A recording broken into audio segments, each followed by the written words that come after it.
All right, this is NewHampshireTrackandField.com, powered by Runners Alley, live streaming from UNH Paul Sweet Oval. And we have the start of the 3K that just took off on the girls. Second session of the day. Second session of the day. This is Tim Cox. I'm with Mike Smith, Jim McKenzie. We have some guest stars show up here and there throughout the afternoon. It's a small 3K heat. There's only 3 girls in it. Martin from Keene, Brochu from Bow, and Jendel from Portsmouth Christian. And Brochu and Kendall are just separated by about 9 seconds on the battle notes. And they're 10th and 11th on the battle notes. 10th and 11th in D2. They're going to try. Yeah, they're going to try to improve their times because, as we all know, top 12 make it in after scratches. After scratches. In the 3K, there's usually, there's a fair amount of scratching. I think I was just talking to somebody. They were wondering. They're sitting in 14th. They were wondering if they were getting in. As long as they maintain their position, I think probably top 15 will probably make it. Maybe more. I agree. At least three scratches. That usually, means, so. Especially the distance girls, because even though they might specialize or whatever, 3K, run the 15, run the 1,000. It wouldn't be inconceivable that they qualify in all of those and make some adjustments based on what they're trying to do for their teams. Yeah, and Abby Martin from Keene is right now sitting at 18th on the Division I list, so she's going to want to improve a good 20 seconds to get closer to number 12, 20, 25 seconds. But it looks like Brochu is going to start pushing the pace here. Move to Martin. The front.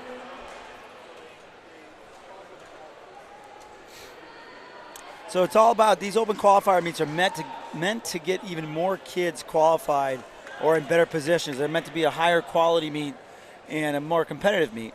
And that's what we're looking at for today. We have a mixture of Division I and Division II, 3 schools.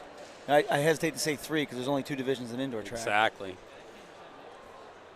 Division III does get bantered around a little bit in indoor because last weekend Division III had its own meet where it was just the D3 schools. Give them a sense of where they are competitive-wise against their own division. Oh, yeah. And most of the state is here at UNH today. There was a Winter Track League meet at Phillips Exeter yesterday. It was very fast. Yeah. Some really fast times. It's a very fast track. You think that's just because it's new? Construction's different and better than other places? I mean, because the surface here at UNH is excellent.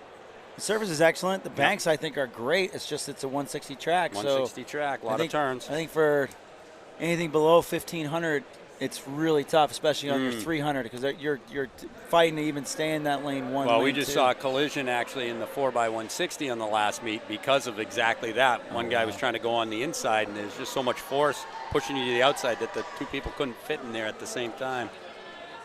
Wow. So these girls are flowing pretty good here.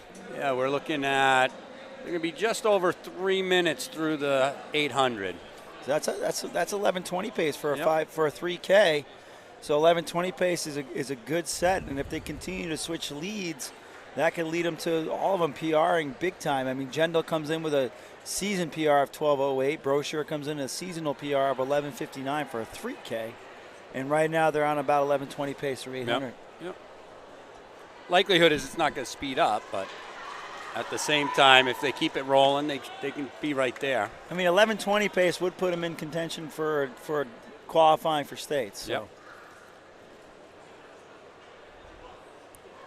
Single file.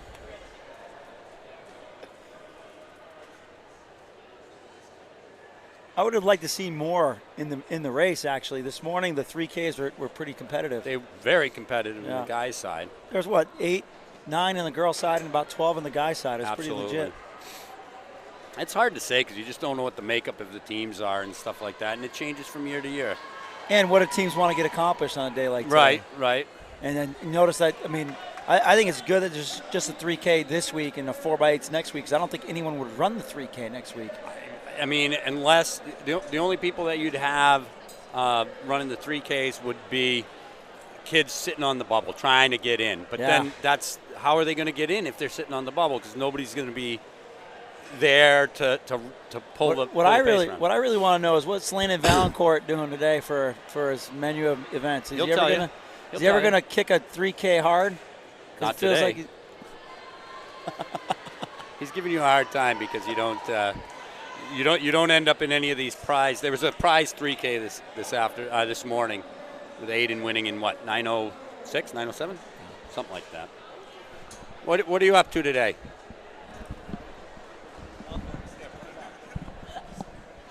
All right, we're here with Landon Valancourt. He's going to help us call this race. Landon, your coach was just giving you a little grief for missing the 3K this morning. That was a pretty good race, pretty good competition. And I don't think you're warming up right now for the 3K now. What are you doing here today? The 1,000 and the 1,500. A lot of speed stuff for you. Yeah. A lot of short stuff, getting you ready for a couple weeks from now. Well, if you watch him in New England in cross, he certainly didn't have any speed, so we got to work on that a little bit, I guess. He'll tell you that he was injured, but Girls are coming up on the mile. They're going to be coming through in about 5:34, 5:35.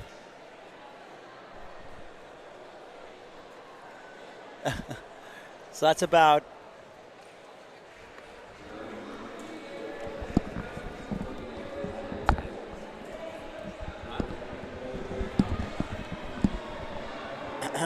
we might have a miscount in the laps. Yeah, I think that's Mike's fault. I guarantee it's Landon would Mike's never fault. make that mistake. Landon can't count that high. That's why he runs. That's why he runs the. That's why he runs the. I kind of like 3K. doing the 1K 15 double today. You're gonna have a brief amount of rest. It's a good workout. Yeah. Yeah, so that's good. And I heard that Torrin Kindop and Jack Taylor are both in the 1,000, so that's going to be a legit 1,000 for sure. How do you feel about that, Landon? Not very confident. You have to get up on Feel your like toes hand- a little bit. Yeah, on your toes. Did you bring race shoes today? Yes. Oh, nice. He showed up 2 weeks ago in trainers, So he ran borrowed barefoot. shorts, So he ran barefoot. I ran these. trail shoes. Get good grip with trail shoes in here, though. How do you like indoor track, Landon? You're a three season kid now. What's your rank them up? Cross country, Put 'em indoor, in order. outdoor. All right, What do you all like right. the best? Cross, indoor, and then track. Are you Really? serious? Wow. Oh, yeah. Why do you like indoor over outdoor? I don't know. Well, that was a good Doing answer. all the events in indoor. There's a lot more Oh, yeah, variety. yeah. There's definitely a lot more variety as far as distance events. That's for sure. Have you dipped down to do the 600 yet? Oh, he's done I did everything. that last week. Oh, what'd you do the 600 in last week? 132. Which is not bad. I did 129 as a freshman. Yeah. So. Well, did you see what the guy went last night? Some guy named, I don't know, Donovan or something like that? He only ran 114 114. and change. He was jogging in. He was jogging in, actually. Landon's trying to do the math. He's We're like, not kidding around. No, yeah, we're not. Not kidding at all. However, he is a world champion in the 800. World record holder in the 600. isn't he? World, yeah, in that event. He's got the two fastest times, is that correct? Yes. All right, let's pick up how many laps we have left. Again, we have Jendel now in the lead. Martin from Keene in second and Brochu from third. After There's only three of them, but they're racing. Yep. Brochu had pushed the pace early on, and Jendel had bide her time, and Tell you, Portsmouth How's he? Christian is building a little bit of a program. they are. They are, aren't they? Yeah. They've always been solid, though. Yeah, and I mean, to be Coach does a great job. and I was going to say, 2 years ago, they challenged for the D3 record in the 4x8. And I think they're going to smash it this year. Yeah. Oh, yeah.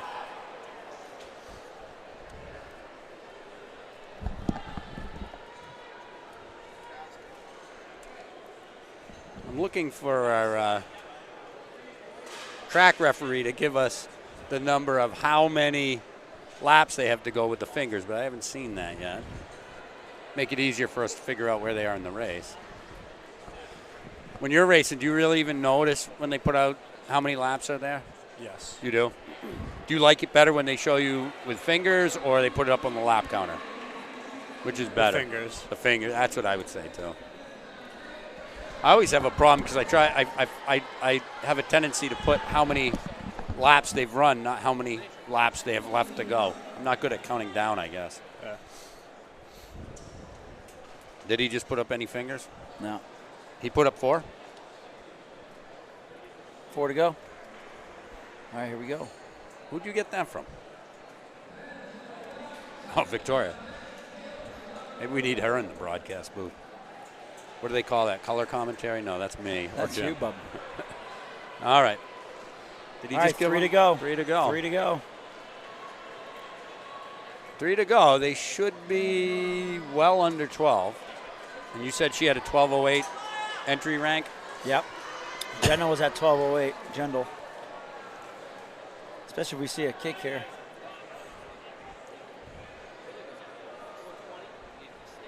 Yeah, he's got 2 fingers out, so she'll have 360 meters to go. She's got about 400 meters to go now. She's going to have to work.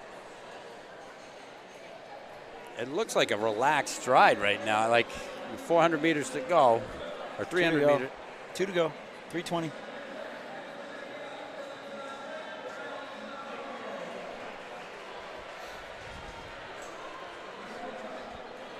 So the guy's getting warmed up there.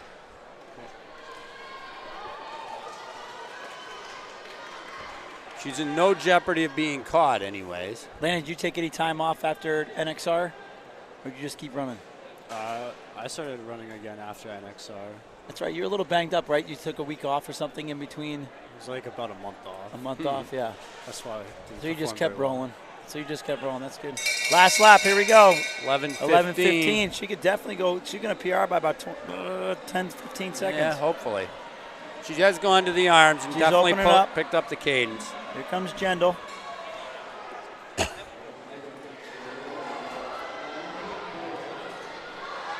Martin with a lap to go, Yep. 11:33. Brochure with a lap to go, 11:36. So She's down in the finishing straight, so she's going to run 11:50 plus. Lily Jendal's going to be maybe at not least even. There we go. That's a 11:47. 22-second improvement. That's Yep. phenomenal. So that brings her up to about eighth on the list. And to be fair, that's going to do it because there are no more 3Ks. Yeah, that's it, isn't it? That is it. And as long as coaches updated these. Yes. So, and Martin comes in at 12:10.97 with 12:11, and that Brochure finishes up at 12:20 or so, 12:18.22. All right, they're lining up the boys. Valancourt, get going. They're lining up the boys.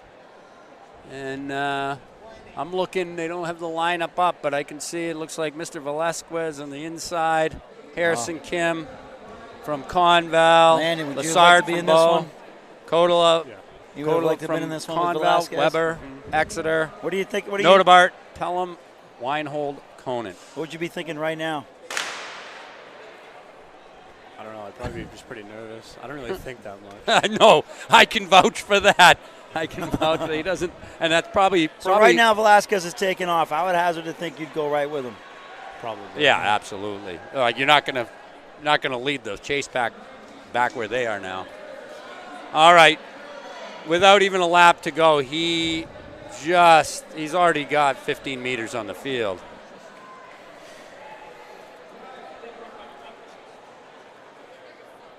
It looks to me, I saw Harrison Kim checking out his watch as he went through. I have a funny feeling that Harrison might be working to try to get his teammate qualified. Landon, are you supposed to be in this race? They called your name 3 times. Yeah, Harrison Kim's checking his watch. I'm pretty sure he's just probably trying to pull Kotola along to Get a 400 qualify. split for you from Velasquez, give or take. 5. He's going to be doing 6, this all solo 107. right now. 105. 69, 68, 69. Just cruising along. This morning's race went out in what, 70? 70 seconds or so? Yeah, but that was a slow first lap this morning and then a fast second lap.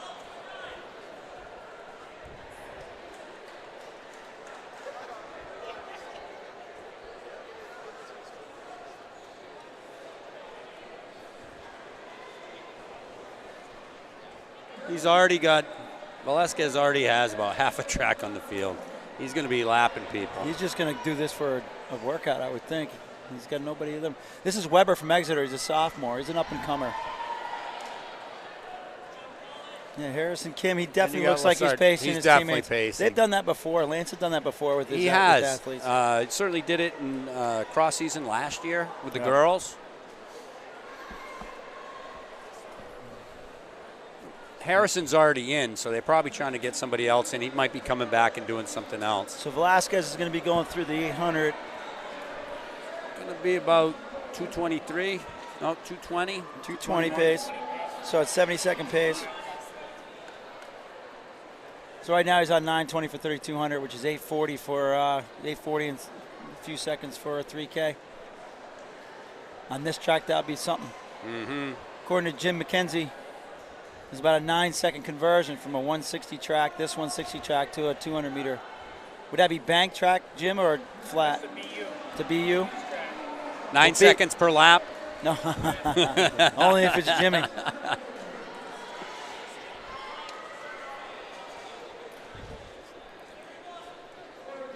It's not. It's only going to be a couple more laps before Velasquez sees the back of that chase field.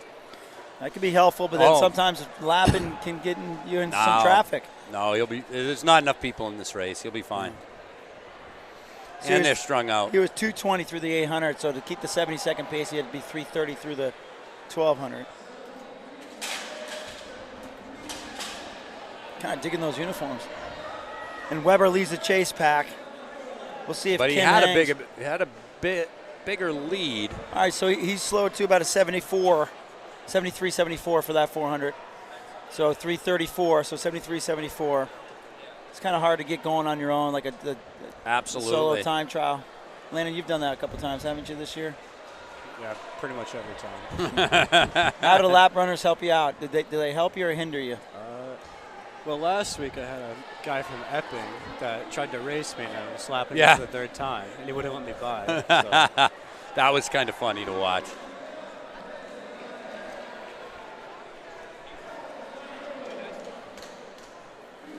All right, He definitely needs some help. he can now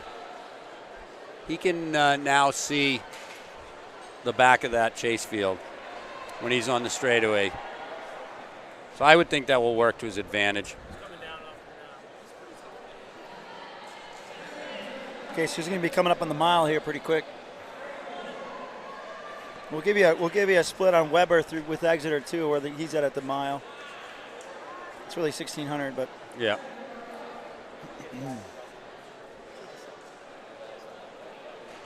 so Velasquez through the 1,600 at 448. 48. Eaton went through about the same time. 446, 447 was Aiden this morning. He's Aiden coming down Cox. quicker, though. Yeah. He's dropping faster. Yeah. So this morning, as you guys saw, I hope Luke Kasich and Aiden Cox led the mile through in about 446, 447. Now he's passing lap runners. And then Weber. Will Weber go through that? Did you see? I missed Weber. Where did he go through that?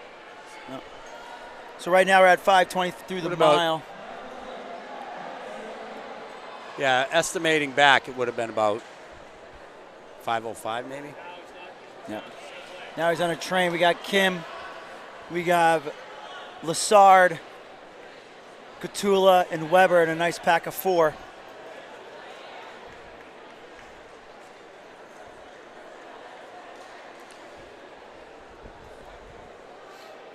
So like we said, Velasquez went through. He's right in on 446. Weinold now. He's cruising. The New Hampshire Media champion. He just hit that 448, so that was a 77. So he's kind of cruising right now.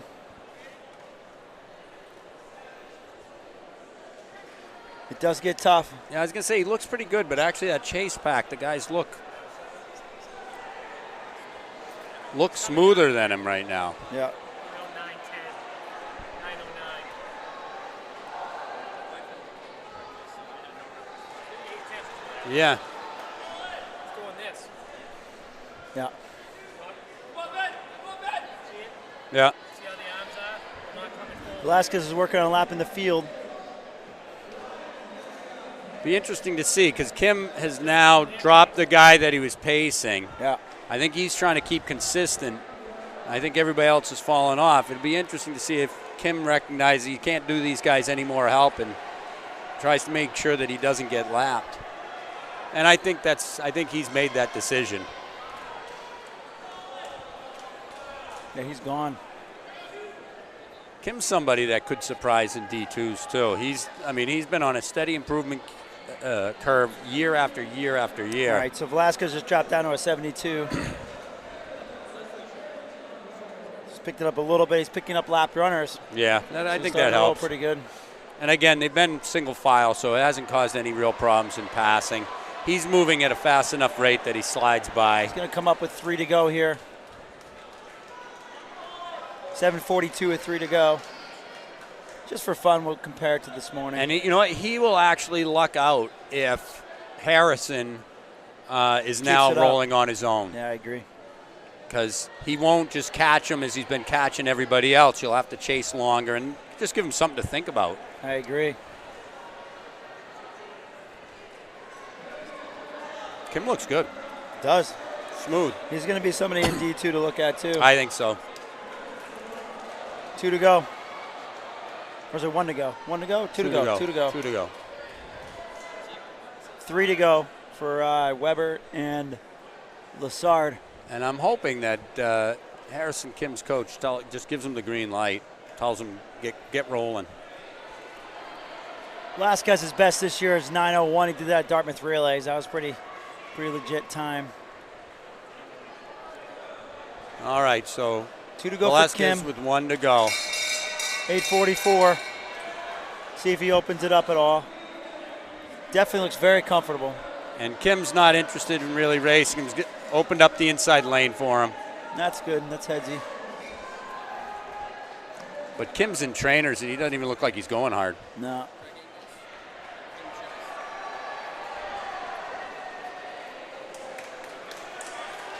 So we're at 9:10 right now. 9:11 and 9:12. change. Kim with 1 to Official go. time, Kim just went to the 9:11.61. 9:11.61 for Velasquez. That won't move him up, obviously, at 9:01. Top time in Division 1 right now is Colin Donnelly's 8:59.14. Top time in Division 2 right now is Andy O'Brien's 8:56.34 at Plymouth. Sara. And here comes Kim finishing. And considering he had pacing duties, 9:44 is not a bad time. Yep. 9:44 flat. On the nose. On the nose. I mean, I guess if you're pacing, you can't beat that. True, right? true. True, true. And Weber comes through in 9:55.96.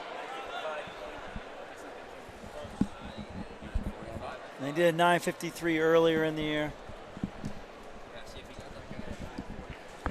And then we have Lassard at 10:04.87. Lassard at 10:04.87. Now we'll Kutula, not 10:10.89.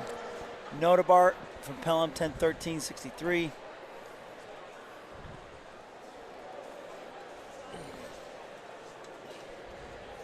I'm just looking over the battle notes to see if anybody moves up. And it doesn't seem like anyone will move up. Kim pacing. Well, Kim pacing wasn't going to move him up.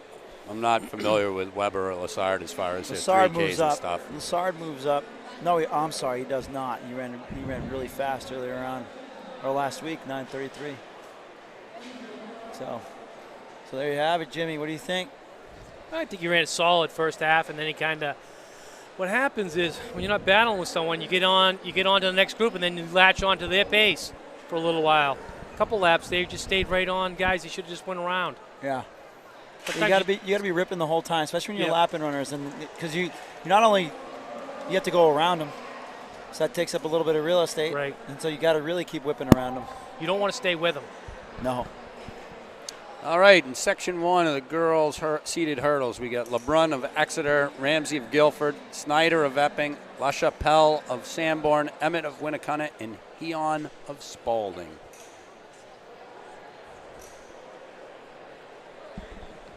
How many seated heats do we have of these? 3? Yeah, I think they were doing 3-seeded. How many UNH kids does it take to set the hurdles? We got Forrest McKenzie out there. Got a little McKenzie there, so Yeah, it might take a little longer. Yeah, he couldn't figure out that the hurdle he was working on was shorter than all the rest. Concord's not even running today. I so blame don't his know father. I saw a kid slip him a $20 bill to keep it low. Keep it on the D-low, he said.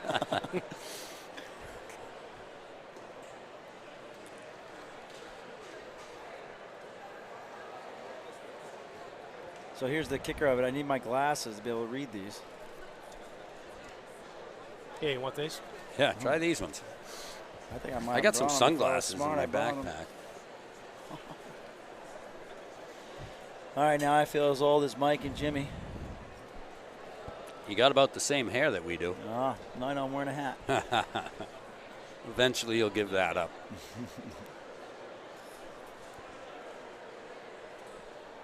All right, so the other cool thing I think about these meets is you kind of see how coaches are trying to set up their lineups for state championships. And you have the last, couple meets, and, obviously everybody kind of knew what Co Brown was doing today with throwing a couple kids in the 1,000 because Oyster River has 3 or 4 kids just ranked right up there. You got to try to set things up to have flexibility with your choices when it comes to the scratch meetings. So we have Exeter here today, which is great because they're always in the middle of the Division One. And then Sydney LaValle from, I'm sorry, not LaValle. Down at the far end. La Chapelle from Sanborn. She's been having a great season. She's young. She's at 962 right now.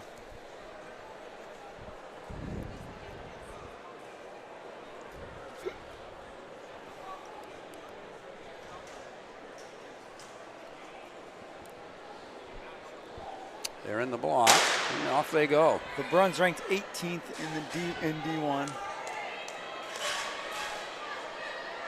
Snyder leading that one.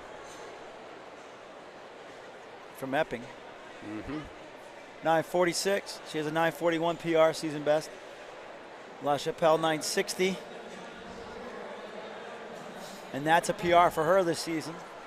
Ramsey from Guilford 998, LeBron from Exeter 1048, Emmett from Winnicott 1068, and Heon from Spalding 1069. So not bad start. LeBron improved. Section 2, we got Markalik of Winnisquam, Moore of Newmarket, Cawthron of Pelham, Allen of Campbell, Wall of Pembroke, and Brussel of Exeter. And I'd be guessing, seeing as it's Allen of Campbell, that's Jeffrey Allen's Allen's sister. Yep. She's a high jumper too, basketball player, yeah. Great athlete. Great athlete. Just an all-around way better athlete than Jeffrey.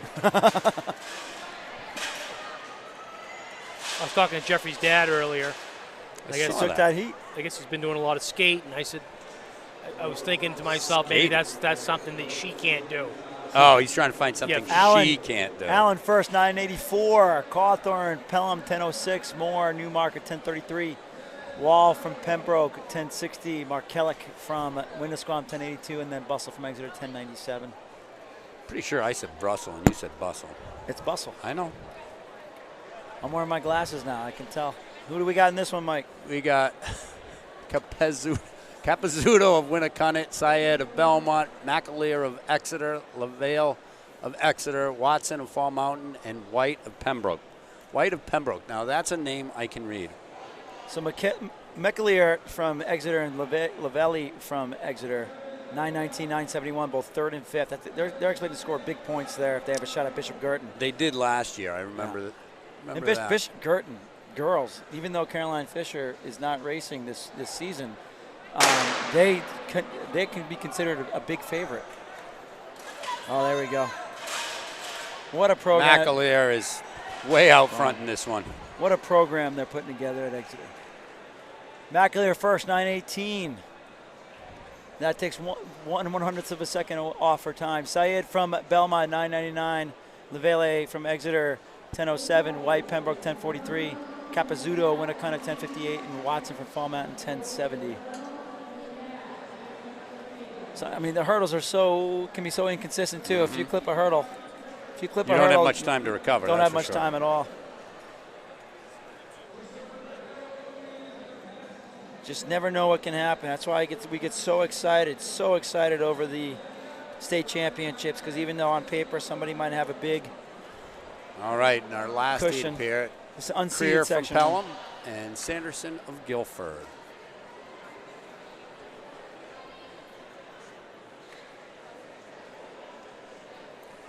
Glad there's at least 2 to race.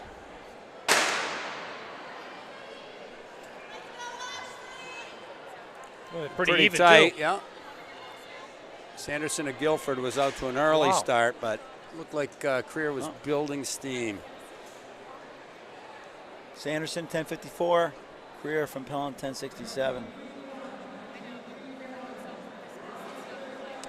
So the way they did it this morning is they brought back the finalists so that they didn't have to do anything with the hurdles. And they'll run them, and then they'll move the hurdles and change the height and run all the guys. We're in the 100 day, ran the girls' 100. That's pretty tough, huh? And the boys' 100, and then came back with the... That's pretty tough, too, because they just ran. So they're going to give them a little bit of time? Yeah, just a few minutes. Yeah, I mean, they anticipate. They let them get back to the blocks. Yeah. Tell them to run with whatever hip number they had before, and just... They don't do that, actually.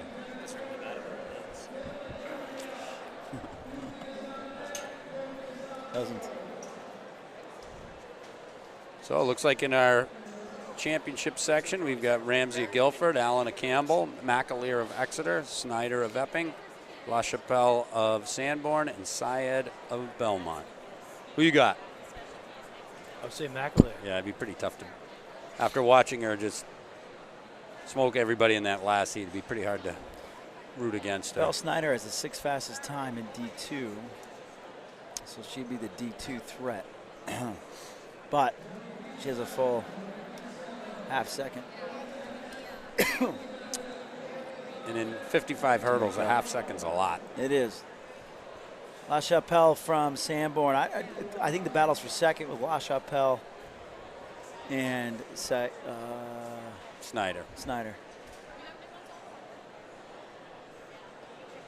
They're trying to give him a few more moments here to recover. We love it when the meets go fast, but this is a spot you don't mind them slowing down a little bit.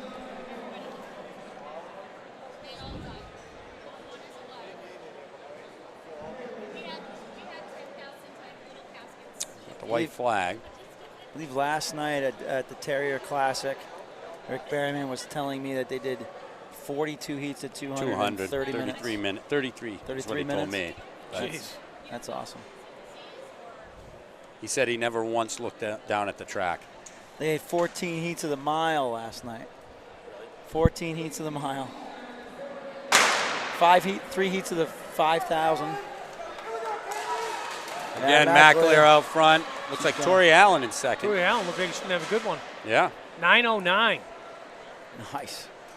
Another 9.10 9.10 for McAleer. Drop .09. Allen 9:34. She came way down. Allen way down from 9:58 to 9:34. Snyder third, 9:55. Syed from Belmont 9:75. La Chapelle from Sanborn 9:77, and Ramsey from Guilford 10:04. You clip a hurdle, it counts for at least a tenth or two. Allen, a big breakthrough. I think it's safe to say that Allen would beat Jeffrey in the high hurdles Easily. I would hope so. What do you think? I would hope so. That would be fun. Him running at her height or her running at his height? Doesn't matter. I agree. McAleer right up with Rocco now at Salem. Then Salem ranked second. Katya Rocco from Salem is ranked second, 9:09 on battle notes. Gosh, Bedford Sheridan McGadden really just dropped it down yesterday. She went 8:68, huge breakthrough. I'm sure that made Coach LeVay from Exeter cringe a little bit. Mm-hmm. But at the same time, he's got 3 right there in the top 5. And those 3 in the top 5 of battle notes, that's big points.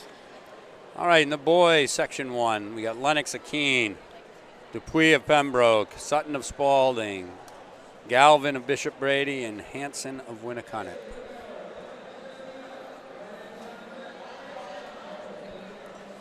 So Sutton can drop down now. Right.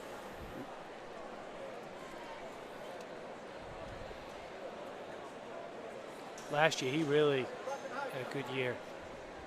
So he's ranked 3rd right now in Division 1 with a 7.78 coming in. We saw Cellini and Perry this morning. We did. Sutton's on a mission right Yeah, now. he's out front now.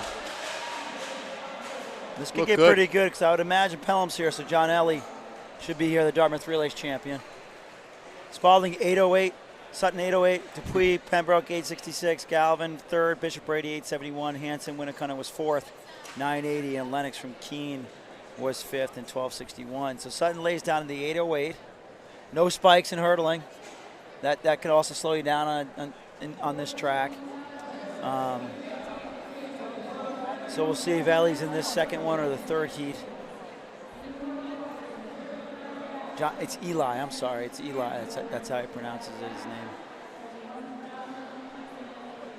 How'd you find that out? Because I interviewed him at Dartmouth Relays. Perfect, because that's the stuff we need to know. All right. Section.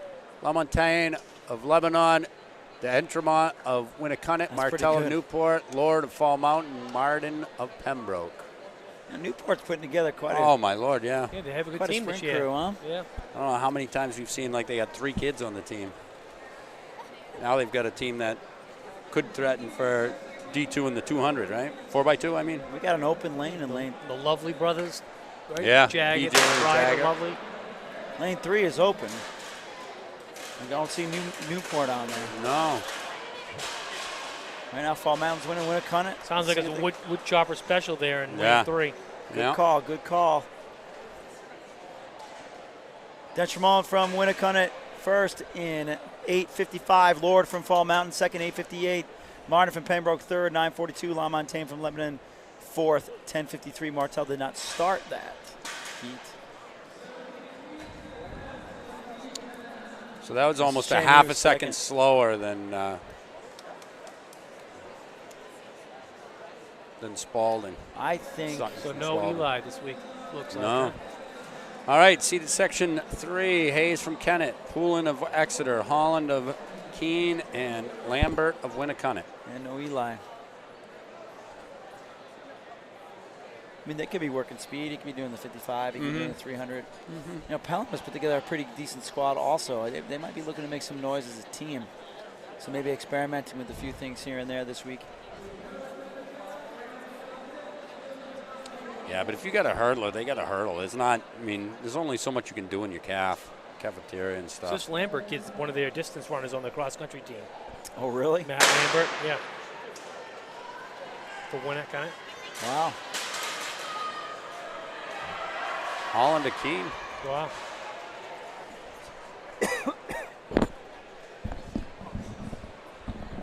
So Holland and King took that one in 8:39. Poulin from Exeter 8:55. Hayes from Kennett 9:39, and Lambert from Winnicott at 9:59. So Holland, I think, has the second fastest time after Sutton, right? Yeah. Beat everybody from the last heat. Yes. For today, yes. Yeah. Holland right now is ranked 11th in the state Division 1 at 8:52. And he just dropped down to 8:39. So that puts him in 8th. Already battle notes preliminary times do count towards battle notes. So with 4 in the last heat and 4 in this heat, I'm guessing that there were only 3 seeded sections, no unseeded sections. Looking at the monitor, we can see the girl sitting down there in the back getting ready for the 55 straight up. Must be bringing the heat sheet up and get this final rolling.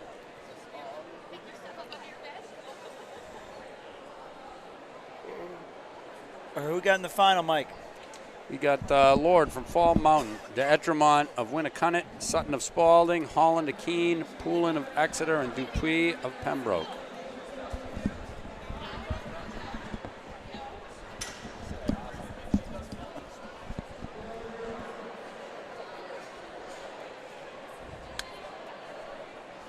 Jimmy, what was this place like when you were here at UNH? Oh, it was a dirt track on the Did you have windows? You know what? I don't think we did. No, I don't believe so. I think I would have jumped out on it if I could have.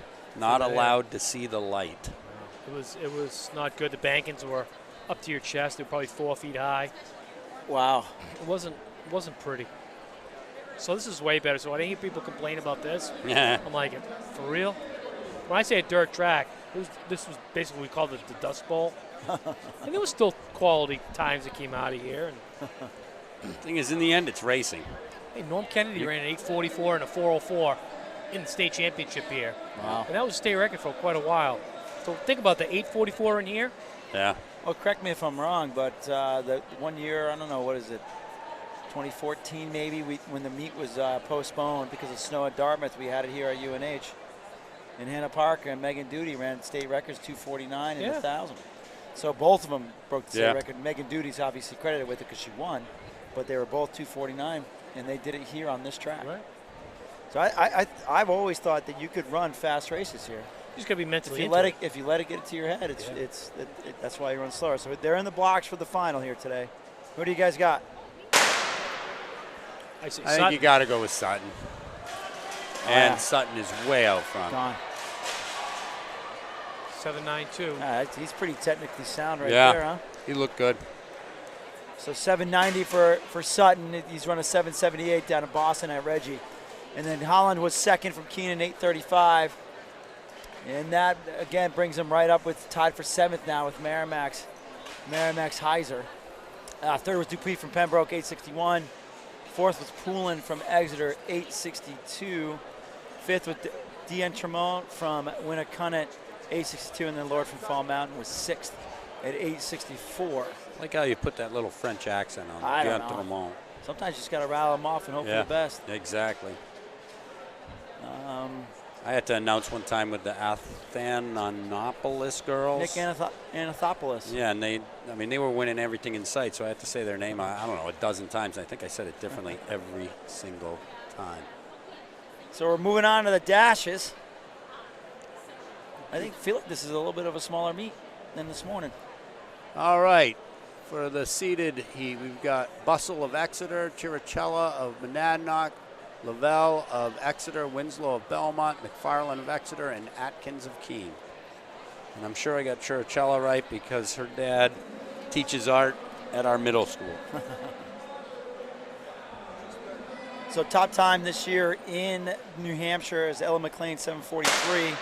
She ran the 300 today also, so she's the one that's going for the queen title of sprinting. Lavelle out front on that one, or McFarland was that?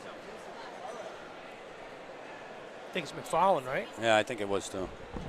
Lavelle, 7:74.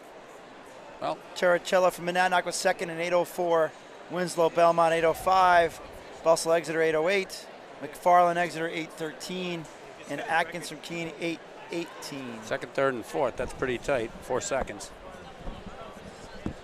So Exeter. 400ths of a second, I should say.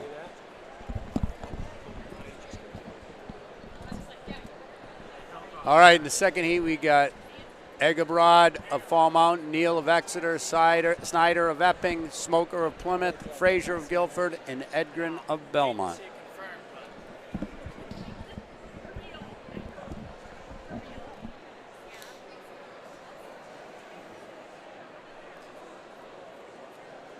So Snyder doing both the high hurdles and the dash.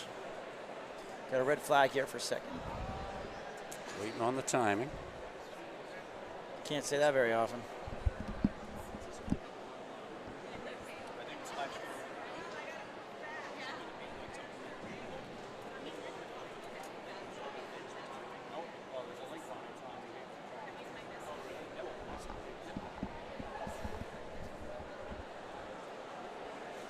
Still got the red flag out. Waiting on the timing.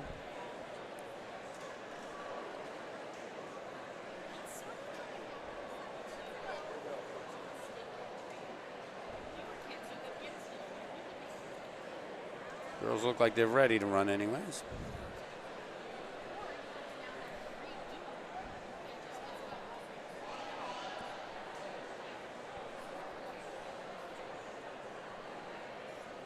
White flag now. They're settling into their blocks.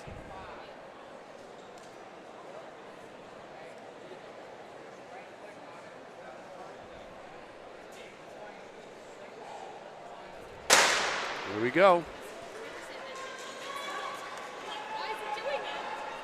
And we've got Snyder of Epping and Neal of Exeter. Oh, that was close. Leading. I think Neal got her.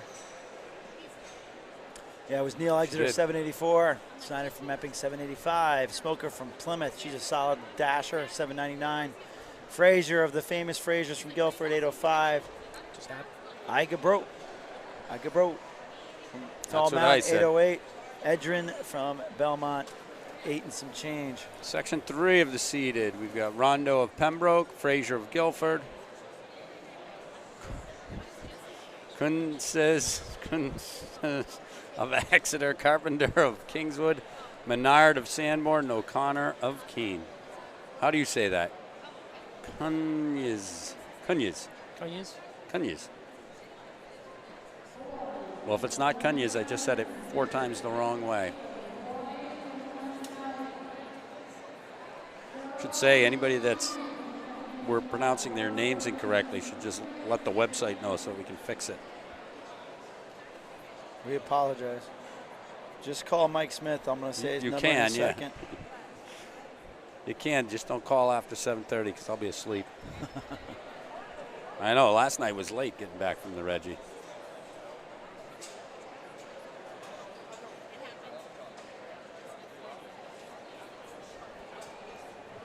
Lolo Jones hurdling last night. I think she had hurdled the night before, too, at BU. Yeah, she's amazing. She's 41. I couldn't even get 42. in the blocks at 41, I'm pretty sure. Or I could get in, I wouldn't get out. Have to roll over. Yeah, they're settling into the blocks.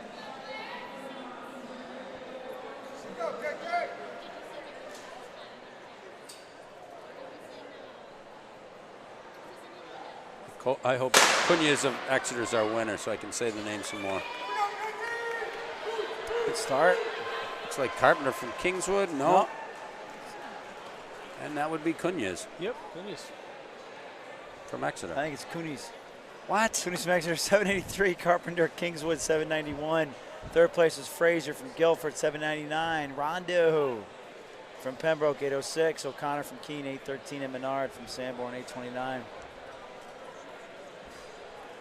I'm just going to call everybody Frazier. Call her now Grace. So Grace matched her PR from Plymouth of the season at 783. So she's not going to move up much. But then Carpenter was a little bit off of her best.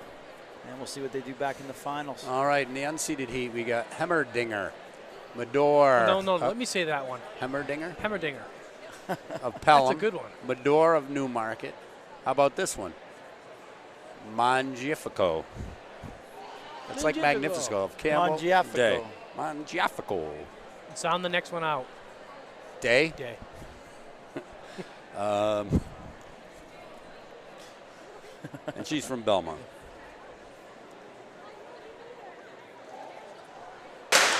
And here we go. And that is tight. It's as tight as you get. Belmont, Newmarket, Pelham.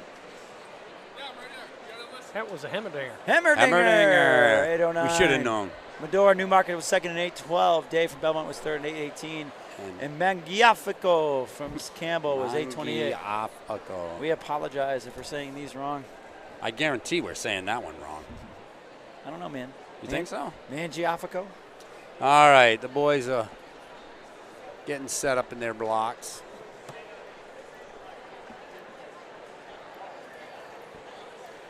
We've got Gulzian of Raymond. What did you say it is? Eli? Of Pelham, Martell of Newport, and Chesser of Newport. Yep. Eli. And all 4 lanes are they occupied? I don't see all 4. I don't see anything because you're standing in front of the monitor.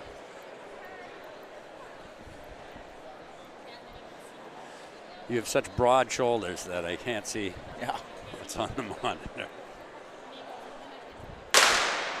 Just 2 out of this one. Working on some speed. Fastest hurdler in the state of New Hampshire. Eli takes that one. 698. Gulzian from Raymond, 724. I look like Ralph Macchio of the Karate Kid. Wax on? Yeah. Wax on. Looks like Newport didn't come to the meet, is my guess. Huh. 698. Eli has actually run 694 earlier this year. We'll see what he has. He's just warming up. See what he has for the final. He also might have liked some company. Should have that in the final.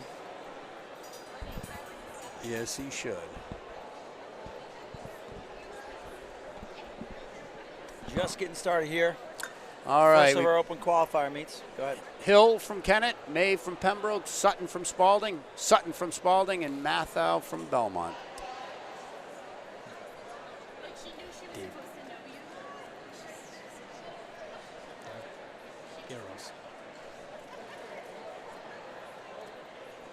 We're getting some reports that Kobe Bryant has been killed in a helicopter accident.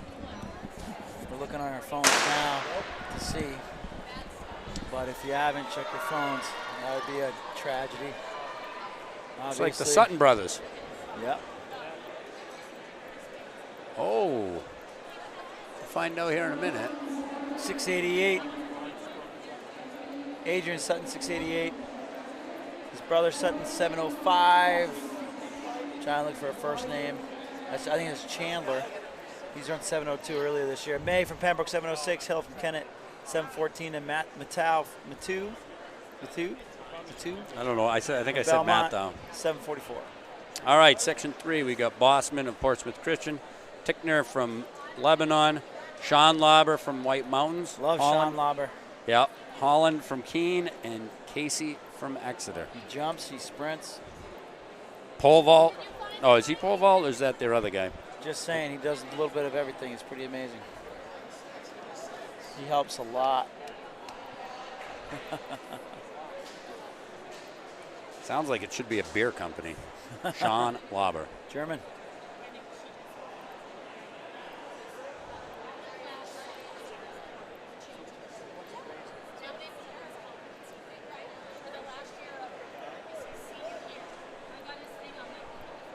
They're in the blocks.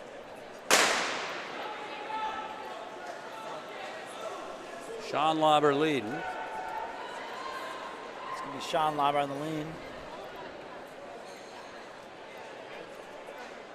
Sean Lauber, 704 from White Mountains. Holland Keene, 707.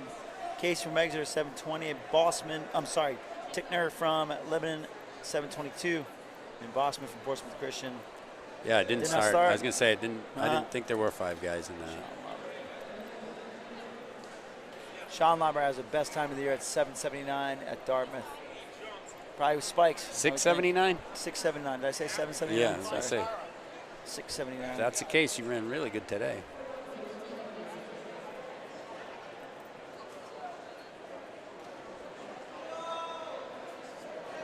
All right, we're back with the girls.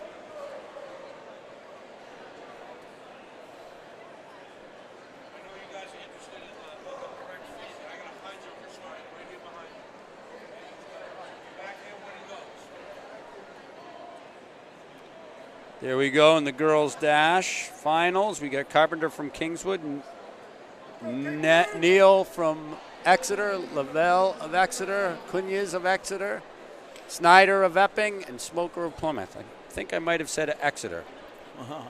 Possible. This is your ladies' final.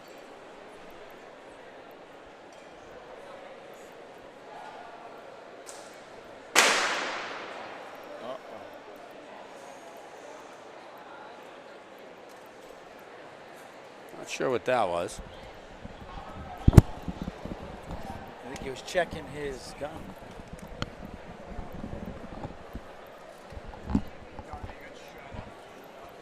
Yeah, I wouldn't lead any of it until the end. I'm not going to be able to lead it after that. So just settle in behind him. Run as smoothly as you can. Save it for the 15. No, I would just slot. Doesn't matter. Just slot in behind him. Run what they run. Just don't fight him. Let him get out ahead and just slot in. Don't fight anybody. And you've got time to make it up. If you got some idiot that's jumping in front, trying to do something big, just stay out of the wreckage, and that guy comes off, just fight him. You'll be fine.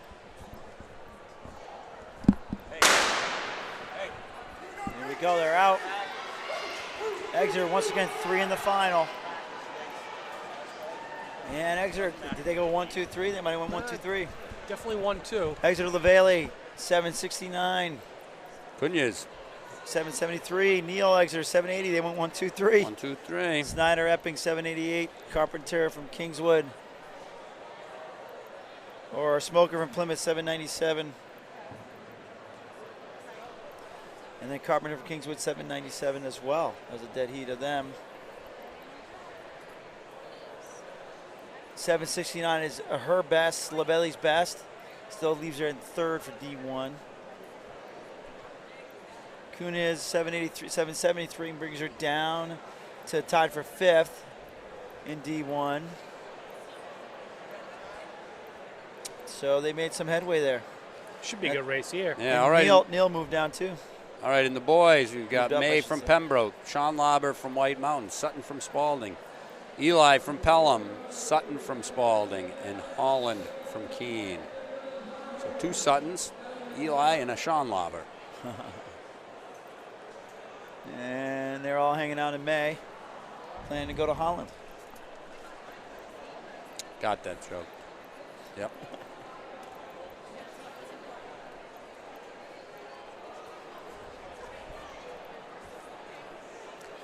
We're just giving them a little bit more time. I was just over here in the high jump official, and they got a high jumper as they're starting the high jump right now. High jump official, or a high jumper that's going to be starting from right behind where we are. I remember Fall Mountain having a girl. Crap, I can't remember what her last name was, but she would start out through this section too and come all the way in. Hey, whatever works. Blamey. Whatever Crystal works. Blamey, I think it was. And she ended up going, where'd she go? I think she went to Keene and probably holds all their records in high jump. White flag is up. They're still just giving them a chance to get in their blocks. After this, the meet will fly. There's hardly ever any dead track time here at UNH. Unless it helps the athletes, which is the way it should be. Beautiful day outside. You can almost have the track meet outside today. I like the sound of that. Sooner or later. Well, here we go. They're settling in their blocks.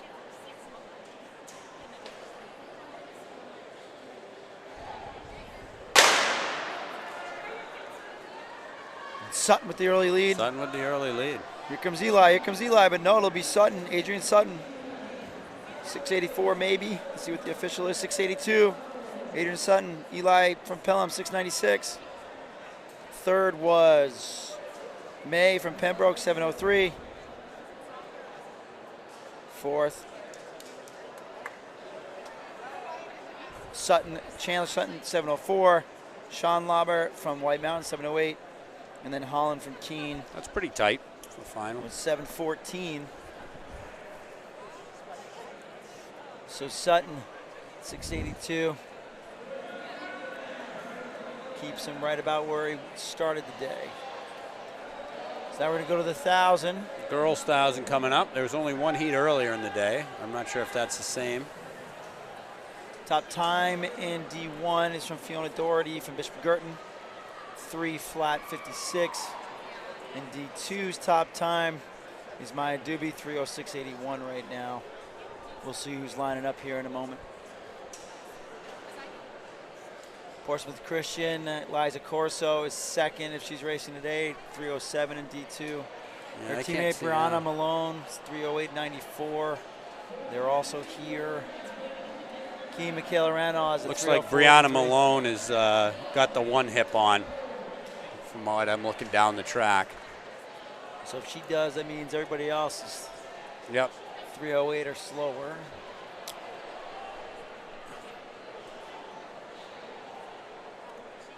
Keene has a few in here. A few on the D1 battle notes. I see Exeter, Yeah, I see Exeter in the 2 slot. Belmont. There we go. We got Malone of Portsmouth Christian, Mercer of Exeter, Goosey of Winnicunnet, Jordan of Exeter, Madden of Exeter, Rowell of Exeter, Donovan of Exeter, and Carpenter of Kingswood. Watch for Mercier here. She had a phenomenal Dartmouth relays. Doesn't always show, obviously, on the scoreboard, so to speak, because she was in a bunch of relays, but she was largely responsible for their run at the title. They came up a little bit short, but it wasn't because of anything she did. Very talented individual. And Brianna Malone, the freshman from Portsmouth Christian, also very talented. So this could be pretty good here. Yeah. Yep. As they go through the finishing post, Malone with about 3 strides on Mercier. Tell you, Malone's going to want to get a little bit of a lead here because Mercier does have a great finishing speed. She's shown it a few times here in the season. Mercier right now is ranked 11th with a 3:12.21 in D1. And as we said before, Malone has a 3:08.98.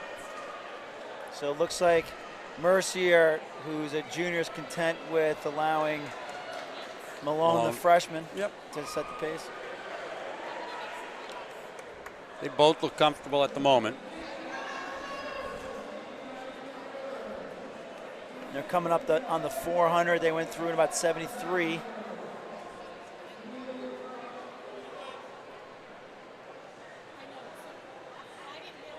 And the rest of that pack came through in about 82. 1,000 is such an odd event. It is. I mean, it's a tough event. Yeah. You got to run it like an 800. But it's longer. But it's a gut wrencher. Run like an 800, then you have to be tough, period. Like you got to hang on. It's like Jack Taylor's warming up there as the girls go by again. Mercier looks like she's very comfortable behind Brianna. Slid right up in. Yeah. Brianna's almost giving her the inside. Never do that. But she pinches her off right there on the turns. I'm all right with that. You run a tangent going into the turn. All right. I just saw Nate LeVay tell her to drop the hammer. So 2:07 with 2 to go. Did you see the crash and burn earlier in the relay? And the kid tried to come up. Portsmouth and no, I did not. Oh, it was unbelievable. Right on the corner, coming off. See if Malone couldn't contain their speed. Does Malone have a response for this? We'll see where they're at through the 800. Mercier looks very smooth. They both do, though. So Mercier coming through will be about 2:31 through 800. And we have 1 to go. Here's the bell. And I don't think Malone has the wheels to make up that ground. I'd be very shocked. Mercier, when she's in this kind of position, rarely gets beat. She's going to have a big day for the state championships for Exeter to have a shot, and I don't think she's afraid of that whatsoever. No, I think she probably cherishes it. Yeah. So let's see. We got three flat right now, 3:01, 3:02, 3:03, 3:05. Big PR for Mercier and the classic Exeter lean. Malone comes in at 3:09 or so. Official time, 3:05.60 for Grace Mercier. Second, Brianna Malone for Portsmouth Christian, 3:09.80. That brings Mercier up to third in D1. It's got to make Coach LeVay feel really good. A couple Exeters coming in. Yeah, he's going to be happy with those ones, too, I bet. Yep, that's Donovan from Exeter, 3:23.46. Madden from Exeter, 3:23.48. Whitnell from Campbell, 3:26.60. That was a good strong field. Yep. All these are names that do very well on a week in, week out basis. Rowell from Exeter, 3:26.84. Does Exeter have like 3 or 4 kids in every event? Kudo. Seems that way. Looks like we got 2 heats of the guys lining up. And then Carpenter Kings with 3:26.97. As I don't see Taylor. Landon's running this. He's not in there. So they must have 2 heats of this. Called them to the line, and they're off. We got Neff of Bow, Arakani of Bow, Neff of Bow again, Berman of Winnicott, Che of Winnicott, Pierce of Conant, Roy of Spalding, and Dreher of Conval. Let's figure out. Bow has 3 guys in here. Can we pick out which ones are the brothers? I have a feeling we can.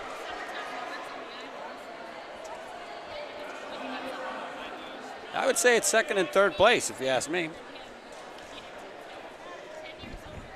Should definitely put those guys in a relay.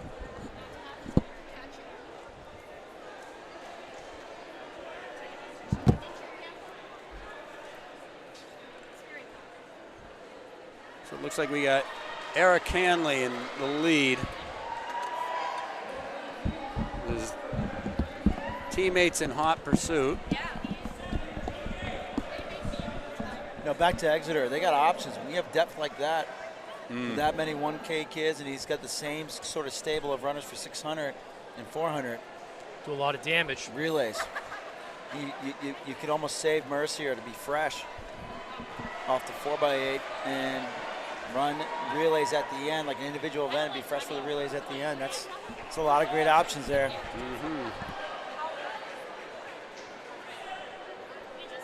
Berman and Shea of Winnicott hanging off the back of the 3 Bow Boys.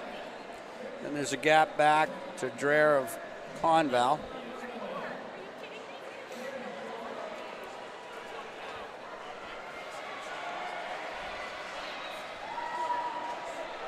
Yeah, that's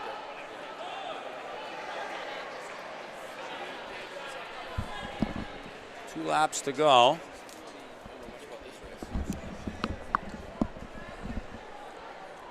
Coach LeVay, can you gloat a little bit about Miss Grace Mercier? It's a good run in here. That was Yeah, a she very looked good pretty run. good.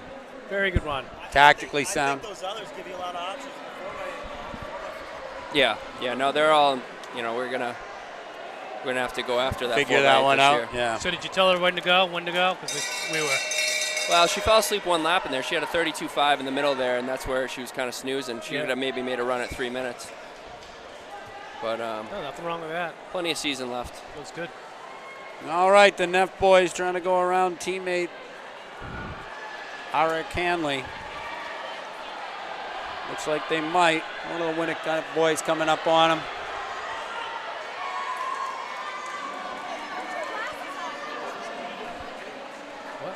Looks like Bo went 1, 2, 4 with Winnicott at 3 and 5. So real quick, Coach LeVay, how do you treat these 2 meets here, the last 2 meets prior to this 1,000 taking off? You just gotta. We're gonna try to solidify our seeds in some stuff. We're gonna try to see what kids can do in some stuff. But really, we're just trying to figure out how you can maximize points at Holy D1s. Lord. We got a stacked field coming up here. I'm looking All right, down let's the get line. focused We got on this, baby. Yeah, we this got 1,000's Kindop, loaded. Jack Taylor, no, the other guy from Winnicott, not Terracina. Kindop versus No. Taylor. This is what you paid This Mission is gonna for, be then crazy. Valancourt. Stalker. There you go, right there. You can't coach from the mic, dude. I'm not. What was that noise? Who's yelling? We don't Golly. yell. Give No yell the zone. headset to LeVay and go coach your kid. This is loaded. All right, winning time. What do you think? 2:33 I am on this gonna track. say 2:33. 2:36. They're not going at the same rate Curran was. No, They're not. no. Curran took off this morning. So 200, they're through in 31:32. They're gonna have to get going. No, they're treating this No. as a race, and they shouldn't be doing this. Yeah, Taylor's licking his chops. They should be hammering it out right now. There you go. Here we go. Jack Taylor taking the lead. Here we go now. Where did he decide to go to school? Tufts. Tufts. That's right. Knew that. All right. Now we got a train going. Coming up on 400. Curran was through in 58-59 this morning, and Taylor's through in 63-64. So they got some work to do. Try to match that from this morning. They look very comfortable right now. Bowling Dynamite's in third. Yes, he is. God. Walker. Maybe I will. Walker. Let's see what happens. Valancourt holding his own, the 3,200-meter runner, cross country. Yeah, he came up to me and asked me, what should I do? I said, hold on Run for dear hard. life. Yeah. Run hard. Feel like you're sprinting the whole way. Yeah. Believe it or not, this could play into his hands if he, went out slow because he's strong in the end. Yep. Andy O'Brien doesn't think so, though. But he's going to tighten it. 2 laps to go. This is going to be a barn burner in the last 2 laps. Let's see if Kindop has a little bit of a response here. You got Stalker from Sanborn here too. Looks like Valancourt can make a pass for third if he gets going right here on this backstretch, and he does. He completes the pass. But you got Taylor and Kindop, but Taylor is You just got dropping the Riley hammer. Mann of Winnicott, too. Winnisquam. Through the 800 and 207, they're going to have to really boogie here. If he drops to 33, they could go on a 230. No, I'm sorry. That's Yeah, wrong. do your math, What Tim. am I doing? That's wrong. Sub 230. I don't They think could go so. 237. Yeah, that'd be something. Yeah, he'll be done in 5 seconds. Going to his arms, 2:30 right now. Taylor's going to take this. Jack Taylor will be 2:37 and change. Followed by Kindop. So 2:37.40. Great lean by Valancourt. Great lean by I think it did that for you, Coach. Kindop was second at 2:39.55. I got Forrest McKenzie across Walker, the track looking at me. 2:41.47. Yeah, Messina Valancourt 2:41.91. If he didn't lean, he wasn't going to break 2:42. I think he's been following Forrest McKenzie's results on from Winnisquam, 2:44.95. on the computer and wants to make sure he gets every second. Stalker from Sanborn, 2:45.53 was 6. Scopolites 1. Campbell, 2:51.36. And Scopolites number 2 from Campbell, 2:58.53. So Taylor at 2:37 brings him right up to 5th.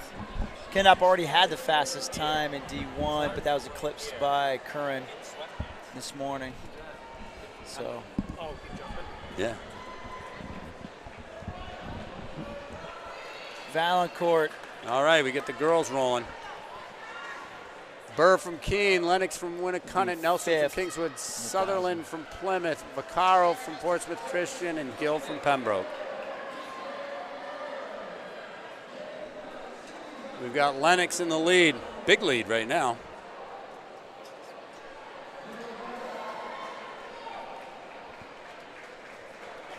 Looks like she's the only one that came to race.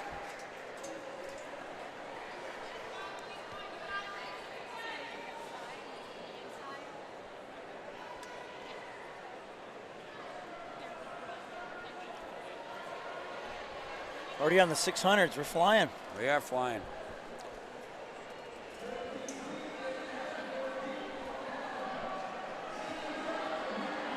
And 1 lap to go. We've got Lennox of Winnicott in front. They are starting to close the gap on her. Looks like she went out a little hard. She's keeping it together, but they are definitely hunting her down.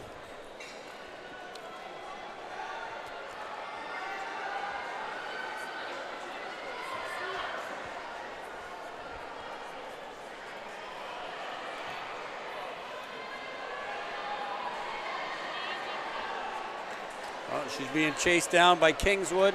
She's going to get her. Going to get her. 147 and change. Nelson Kingswood 148.03. Lennox was second, Winnicott 148.37. Burr from Keene 149.02. Sutherland from Plymouth 151.62. Gill from Pembroke 152.90. And Vaccaro from Portsmouth Christian at 153.03. Got the second heat lined up. Raymond from Exeter, Peasy from Bow, Shepherd of Keene, Fluette of Keene, Shagana of Bishop Brady, and Kelly of Exeter. They're rolling.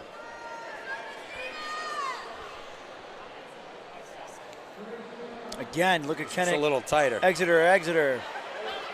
He's got some options. Keene also. Don't overlook Keene.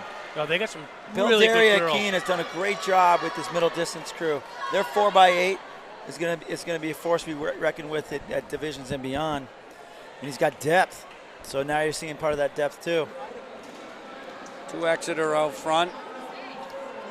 Bow challenging. Bow's not sure whether they want the lead or.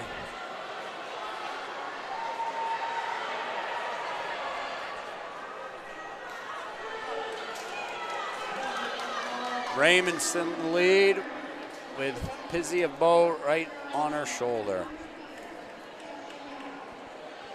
Pretty tight right now. Yeah. Any one of these 6 can win.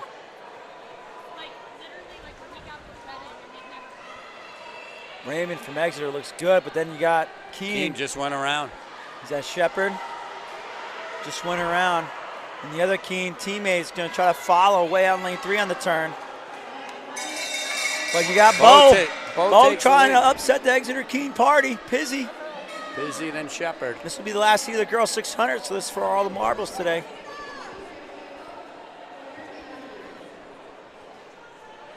This is Fluette from Keene taking the lead. We're only at 134. Coming in.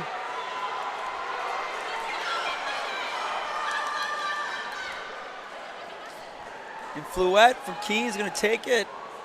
Raymond second. Raymond, sorry. Fluette, yeah, for 143.40. Yeah. That puts her way up in the top 8. She was 15th coming in the Division I battle notes. Raymond from Exeter, 144.47. Third was Pizzy from Bow, 144.76. Kelly from Exeter, 145.48. Shepard from King, 145.92. And Shagina from Bishop Brady, 146.47. That was legit. First section of the boys, we got Cheney of Portsmouth Christian, Lambert of Winnicunnet, Filbert of Raymond, Sennett of Conval, Allen of Exeter, and Cooper of Winnicunnet. They're off. We'd have to think there's one more heat at least of this. Yes. Portsmouth Christian getting out. Boy, he's getting out good too, huh? Look at him.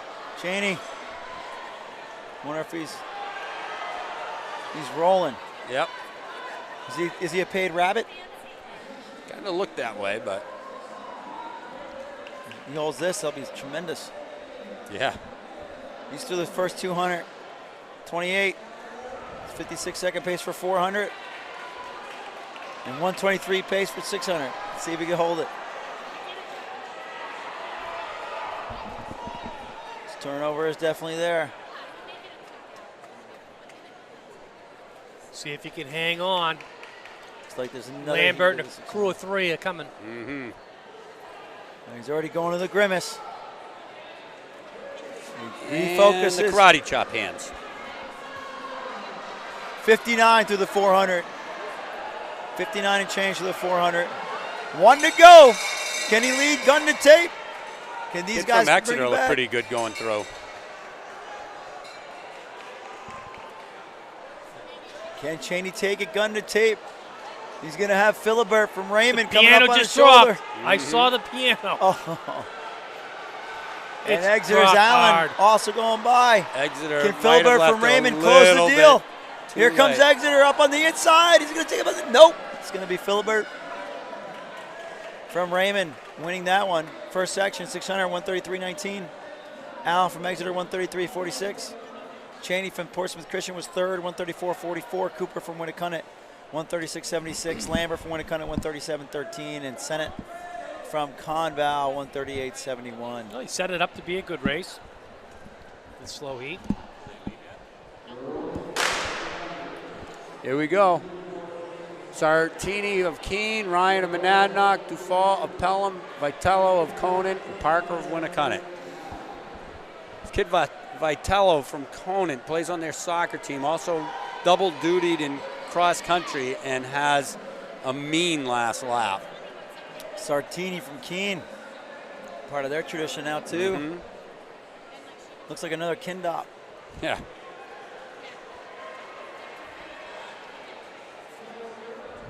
I wonder how many vapor flies we have being worn today with no I don't spike know. rule intact. Yep.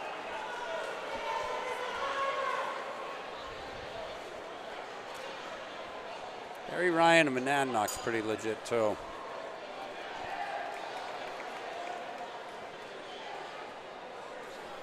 Sergio Sartini's a good-looking runner, though. He is. Got good form. Strong. Yep. Getting stronger every You year. watch. He'll be one of those college kids that takes off. Is he a senior this year? I think. 1 lap to go, 104, 105. Definitely faster. Parker from Winnicunnet is right on him now, though. Yep, and he's going to try to make the pass. Let's see if Sartini has a response. Can he hold him off before the turn? Nope. Doesn't look it. He closes the door. So here we go, Parker from Winnicunnet. Does Sartini have one more burst at the end? Not enough. Nope, and there's Parker. 128 plus. So Parker wins that from Winnicunnet, 128.81. Not bad. Sartini from Keene, 129.06. Third is Ryan from Monadnock, 130.26. Fourth is Dufault from Pelham, 131.72. Vitello from The Conant, guy with the 134.41. guy they said as a last lap kick didn't really. Didn't have much. Yeah. You got to be there to make the kick really matter. Yep, absolutely. All right, here we go in the 300. You want this one? Yeah. I've never run a 300. No, you want that? Oh. Hemmerdinger. There we go from Pelham. O'Connor from Keene, McFarland from Exeter, and Morrison of Kingswood. Can't be too many 300s. Those names were up in some of the big names in I don't know, what was it, 55? Yeah. It's going to be one heat of the 300 for girls? That doesn't make That sense. would be crazy because the That would be 300 is crazy. usually the one that packs them all in. Yeah, absolutely.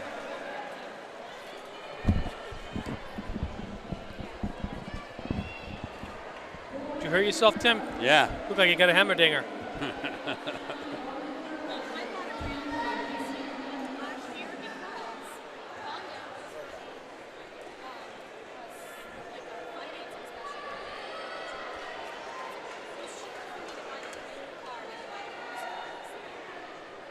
There we go. So Morrison of Kingswood, 47.03. McFarland of Exeter, 48.76. O'Connor of Keene, 48.82. And Hemmerdinger of Pelham, 49.49.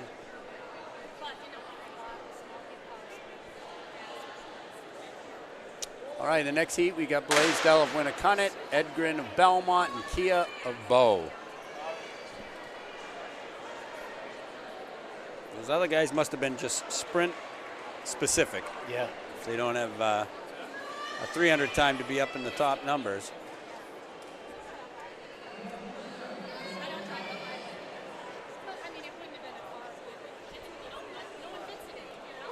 Looks like they're running it pretty even. Winnicunnet. Blaisdell has made up the stagger in lane 2.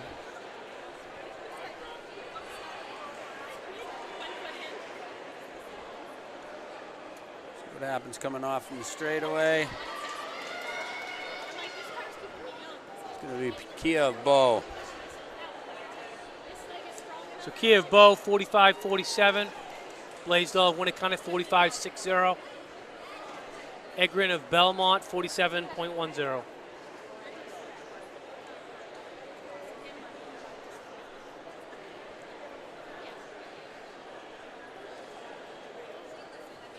DQ'd. Saying Kia from Bow is DQ'd. All right. Third heat, Fraser of Guilford, Igabrod of Fall Mountain, and Smoker of Plymouth.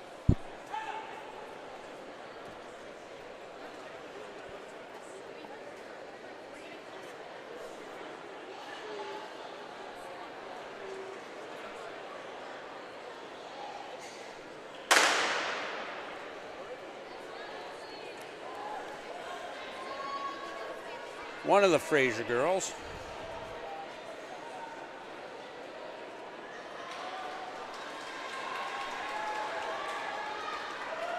Fall Mountain has already made up the stagger with a lap to go.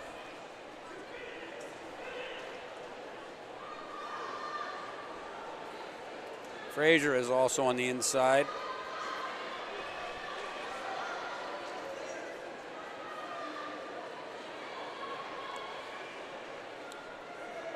Looks like Guilford, Fraser. Yeah, Fraser has timed it pretty good.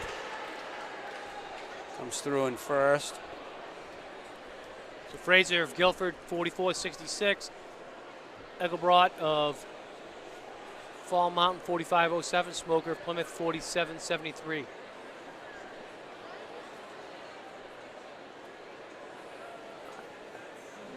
Igabrot. Another heat of the girls. Darlinger of Pelham, Lavelle of Exeter, and Agri of Exeter.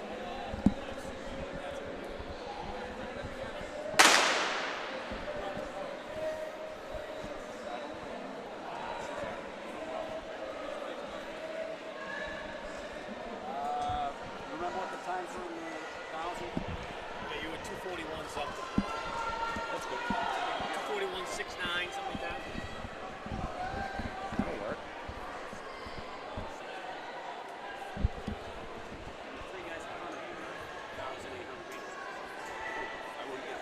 Hung up about that. Oh, no, I don't care. That's going to put me right at the top of D2s pretty much. Perfect. It's like 2 seconds off the carrot.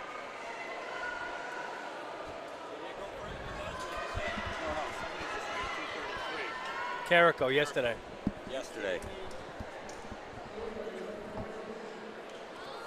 Lavelle of Exeter took that one in 44.44. How do you do that? Darlinger of Pelham, 44.83, and Agri Of Exeter. of Exeter. We get the another heat of the girls. Neal of Exeter, Hurst of Pelham, and Fraser of Guilford.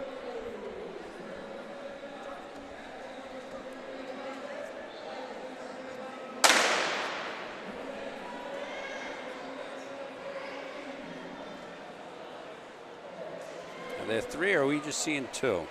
Nope, there's 3.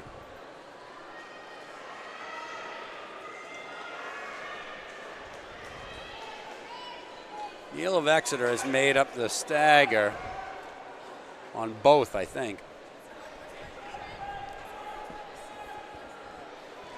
It's tough running out from that 4th lane for the 300. Really don't get a good sense till there.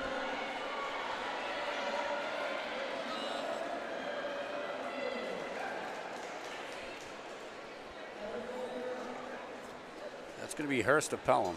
So Hurst of Pelham, 44 flat. Fraser of Guilford, 44.70. Neal of Exeter, 44.73. Now we're up with the boys. Johnson of Conval, Chalamurray of Keene, Curry of Exeter, and Tangway of Pelham. How many Tangways can be out there? I know. I wouldn't think there's a lot. But No. Maybe it's a requirement to run track. Your name's Tangway, you got to run track.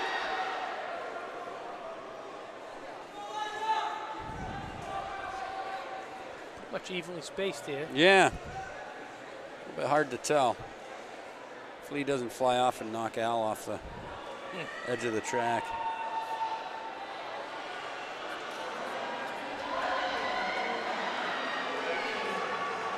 Looks like Curry of Exeter.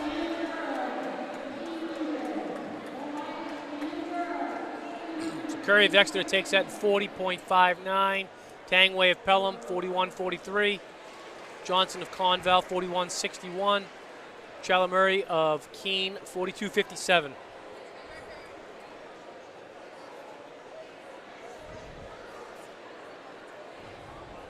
So as these heats should be getting faster, we see if we get anybody go under 40. We got Miller of Pelham, Taylor of Conant, Foss of Pelham, and Thornton of Exeter.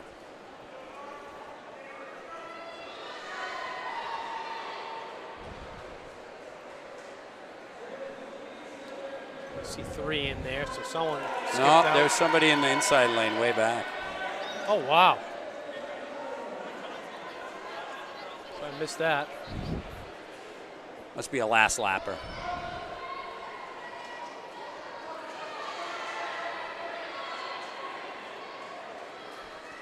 It's lane 2 and 3, Taylor and Foss. It's going to be Foss first. So Foss of Pelham takes that in 39.82. Taylor of Conant, 40.16. Thornton of Exeter, 41.06.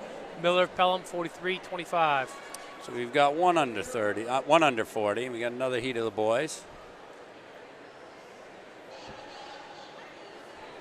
Looks like lane 2, 3. O'Connor of Keene, Lamar of Exeter, Duffy of Winnicott, and Stalker of Sanborn. Stalker was just in the 1,000. Yeah, that's a tough one, huh?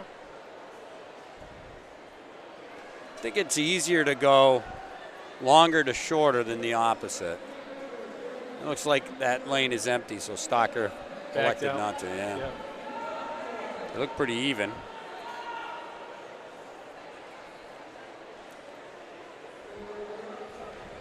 My guys last year in the 4x8 were pushed to the line and lost to Winnisquam, and they didn't come back well after that.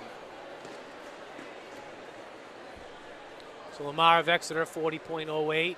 Duffy of Winnicott, 40.19. O'Connor of Keene, 41.09. Stalker didn't start.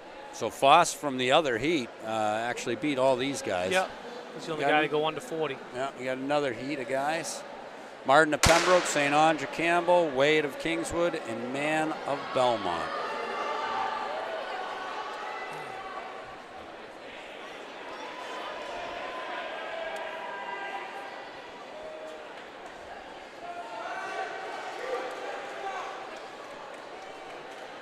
Wade of Kingswood has made up the stagger, and the lead coming off. One turn to go.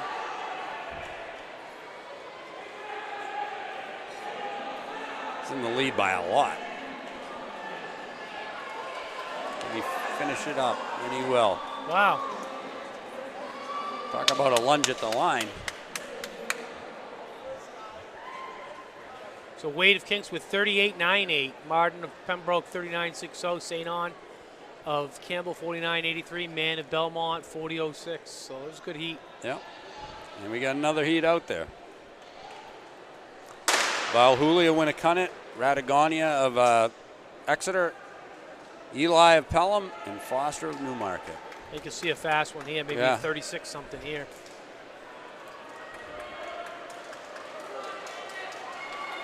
They are flying. This looks like a totally different race. Ratagon is pretty fast. Yeah. He's got some wheels. He's ahead of everybody at the moment. You got to see a 36 something here. Wow. 36 something, like you said. Anaconda, Rataconda. Exeter, 36.72. Foster, Newmarket, 37.98. Elliott, Eli of Pelham, 38.03. Valhoulia of Winnicunnet, 38.88. Pretty good. That almost looked like 4 separate races. That's how good it was.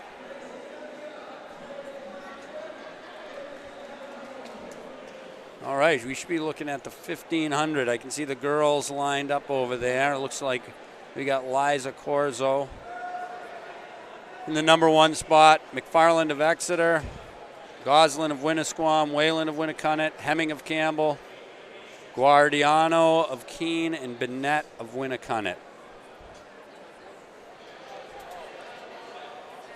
So who are we missing? There we are. There's our 7. I'm not that familiar with the Keene or Winnicunnet girls, but I know all the way to Hemming is pretty Whalen's solid. pretty real. Oh, I know that, yeah, Whalen. I'm not sure of Bennett, though. But I know through Hemming we're talking about, Hemming's one of the top girls from Division III. Obviously, Liza Corzo is as well. Yeah. I'd say she's the top one in that. She's been running great. She has. And she had a good cross-country season 2 seasons ago, but really came on last spring. Basically, has given Maya Doobie everything she can handle. She's finally beaten her. Yep. In a track race, so that's pretty good. That is pretty good. Big step. Huge step.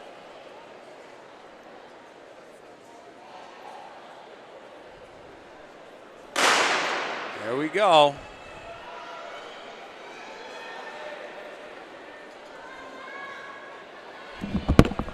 Corzo right to the front, followed by Goslin of Winnisquam. And Whalen from Winnicunnett's been having a great year. Yep. McFarland, Exeter. Keep an eye on her. McFarland. Just like the I'm not saying she's going to be Corso team today, but wait till give her a year or so.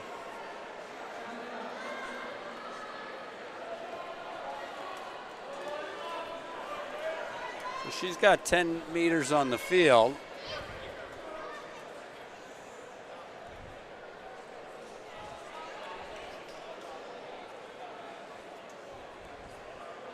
They all look smooth so far, but we're only 2 laps in.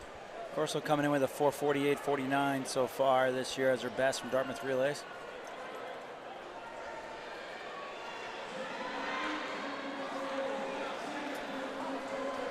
Yeah, she's just getting better and better. She's a strong runner. This girl from Winnisquam, Goslin, has been running real well as well. Corso was sub 80 on that first 400.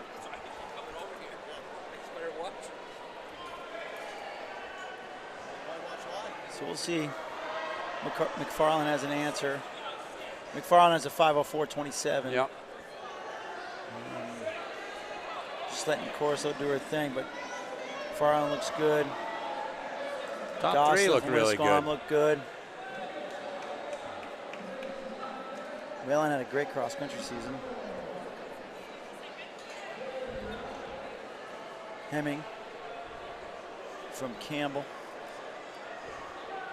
Corso's just strong. Simply strong. Give you an 800-meter split. Give you an idea of what she's doing in a minute here. Not a minute, but less than that. Less than a minute.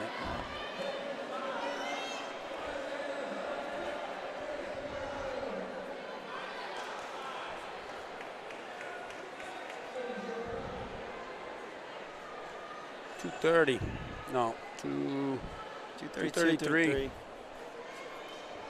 Just over 5 minute pace. She never really messes around, man. That's 5:06 pace for the mile. That converts to about a 4:46. Yep. 4:47, 1500, and she has a PR of 4:48. So, it's not like she's hanging around, saying that this is just a qualifier meet. She's here to play. McFarland not too far behind. I mean, that looks like, well, she's doing her thing. She's an up-and-comer. And Gosselin, the solid runner that she is in third right now. Yep.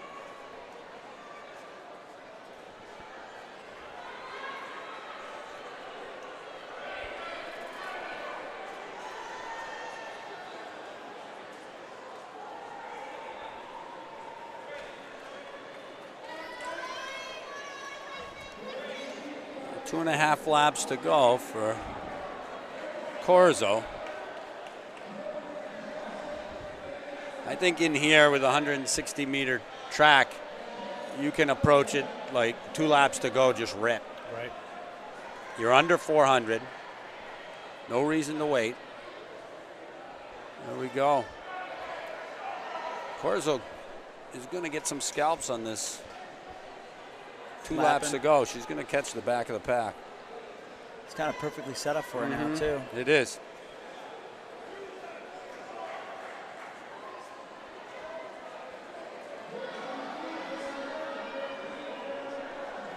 Yeah, she looks strong, huh? Yeah. Very strong. Nothing's changed. She's basically kept the same pace all the way through.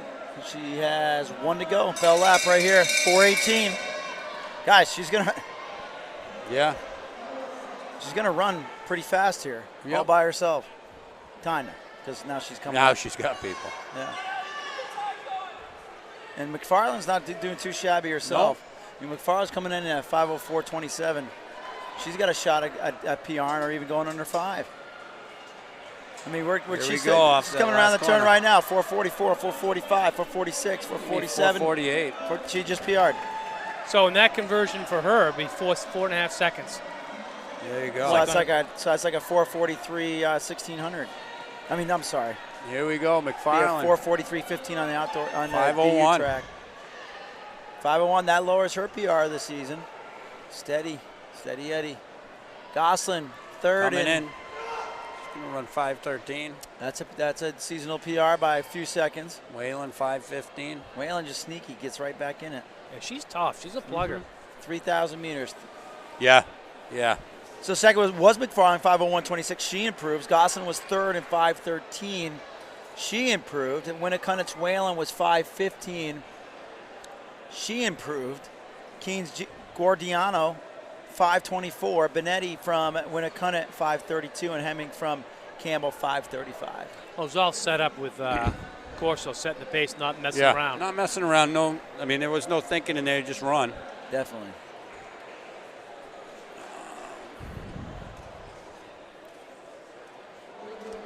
Sure what's going on. The boys coming up.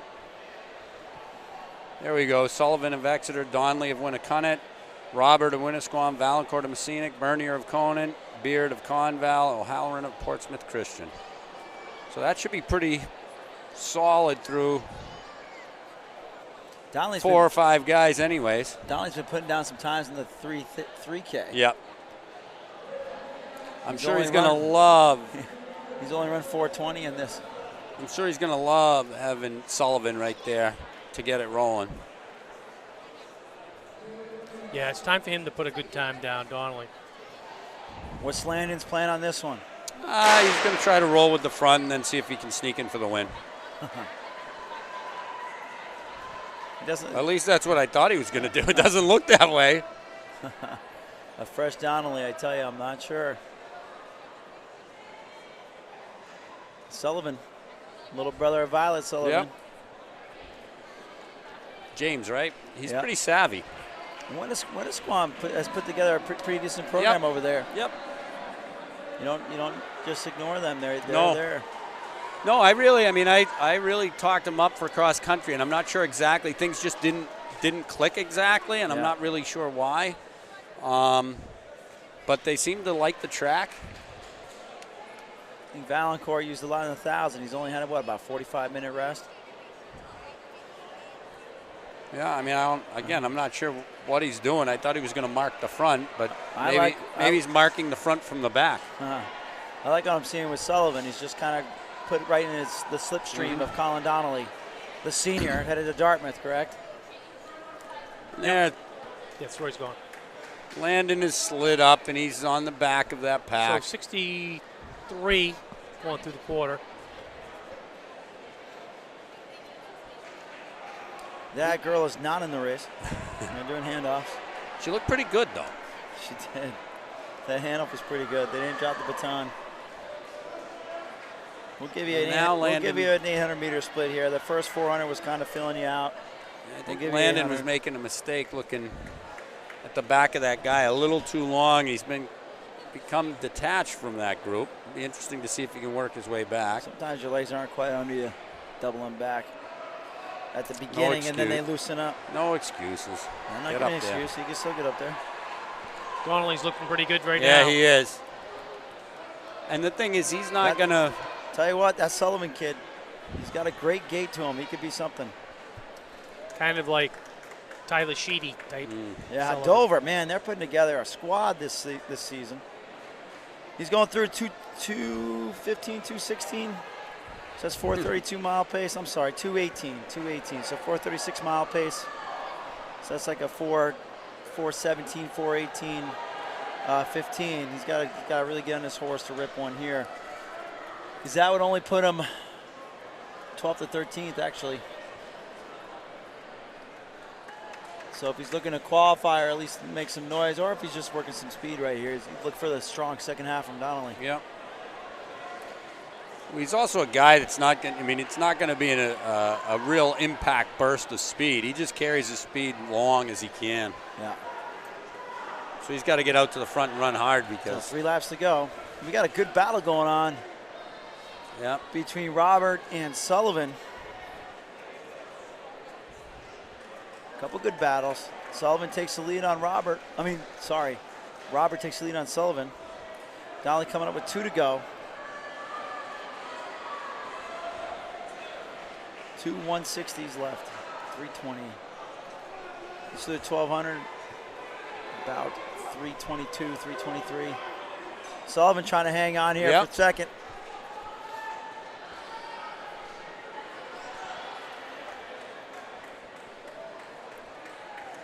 Not really sure what Valancourt's plan is. 1 to go. 348 here. If he gets a boogie on here, we're going for 12, 413. What do you think, Jimmy Matt? Yeah. I'm not seeing much change in turnover. I'm not seeing that he really is worried too much. Yeah. He's just kind of in the glide mode now. He's not going to run that fast for him. But you better watch out for him in the state championship. Absolutely. I'm looking forward to him and Kern getting after it. Well, there's a couple other guys in there, too, you better be worried about. Kindop and Kearns. Yeah. For the 1500. Yep. Yeah. I think Donnelly's going to focus on the 3K. Yeah, but you still come back. Donnelly, 416.62. Robert, Winnisquam, 422.23. Sullivan, Exeter, 423.95. Landon's still going. Valancourt, 432. I think he thought he had another lap. 16. I mean, I think maybe you should be out there coaching him then on the mic. Beard, Conval, 434.06. But we really do appreciate you. Bernier from Conant, 434.10, and O'Halloran from Portsmouth Christian. No matter what, Donnelly's going to get his work cut out for him because Velasquez is going to give him all he wants. D1, you add Sheedy in there, and then you get the names of Kearns, Taylor, Stephen Connolly's had a great one. Matt Griffin is having a breakthrough season from Londonderry. It's a deep 1500 this year. Things are starting to click for the Londonderry boys. I mean, and then you still have Kendall. I mean, this is D1's not going to lose much after this year's graduation. If it comes down to They're a kick, not. Kern's going to beat them all. I just don't see anybody running with him when he's on his game. I don't know. If Kearns versus Kern in a kick, I think I take Kern, the senior. I've just said that. No, you said Kearns. No, Curran. I thought you said Kearns. But You if got the Deerfield accent. Yeah, but if Kearns is fresh in the 1500, he could take it from him. He's going to have a lead. Yeah, I don't know but if he's got a Kern pretty will good let him. kick now. Yeah. No, it's going really. I mean, it's just been a great kind of renaissance for. You could see how D1's going to just continue to get faster and faster the next couple of years. I think if Curran wants to win the 3,000 like he did last year, he could do it again. Yeah, because absolutely. none of those guys are going to outkick him. No. Yeah. All right, for the girls, Section 1, we got Conant, Sanborn, and Kennett.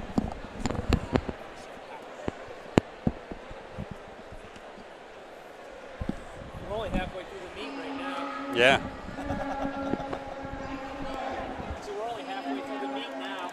There's all these freaking relays, the 2-1s. I already got into it with Amy about You did? You don't run 2 teams in a goddamn 4 mile. That's stupid. I think the people, the spectators like that. That's why God gave us 4 lanes. We've always done it that way. Until I hear that from the sluts.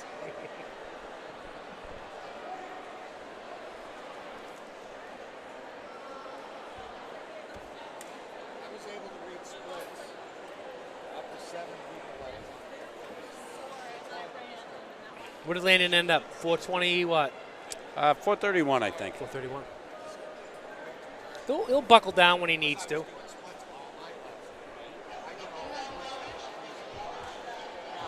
Yeah, I mean, he didn't look too stressed out there, and I think he realized he couldn't hang on the front. And he just put himself in a spot. He's not getting chased by the chase. He's not getting beaten by the chase pack. I mean, if he can do that twice in a row, not running the 1,000, for the 3K at States, that's about all we're really, I don't want to say looking for, but I think, D2's, the race is going to be somewhere down 9 flat, maybe sub 9:10. I don't think it's going to go sub 9, even though if you looked at it, some people would look at it and see that there's guys running under 9, but I think it'll tend to get a little tactical. It definitely will. And, definitely for Landon and stuff, it's not going to be, he can't afford to just sit and kick. He's not that type of guy. At the same time, he can't afford to lead it either. So there's a fine line between how you play your cards there. Exactly. So we got Conant, Sanborn, and Kennett. The first of the 4x400.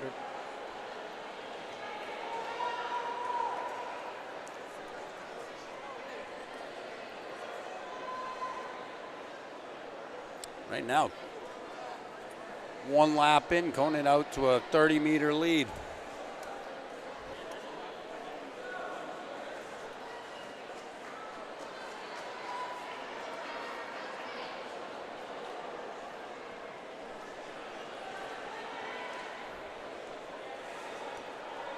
I think in some cases, coaches will use this meet too to get some of their athletes in a little bit more, and so I think sometimes in the slower heats you see teams that are made up of kids that different are kids pretty just good, feeling but them out just feeling them out. No real intention of qualifying for the state championships, as only 9 teams pass through, but give their kids a little bit more season.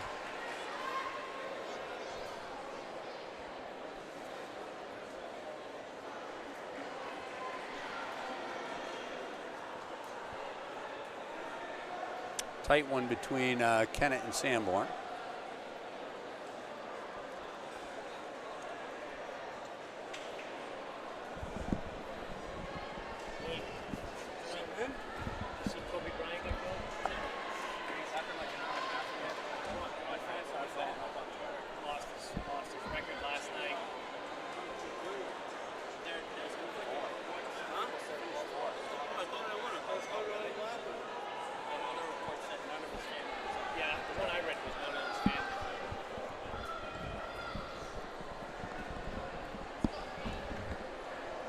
Conan's still leading into the second handoff.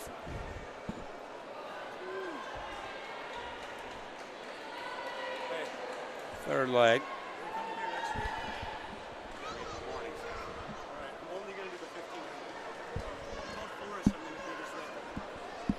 That won't be hard.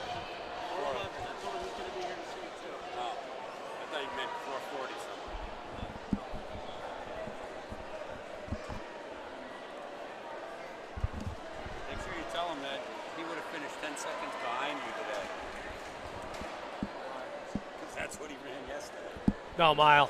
Mile. Yeah. Yeah, he's still gutting you in that, but just barely.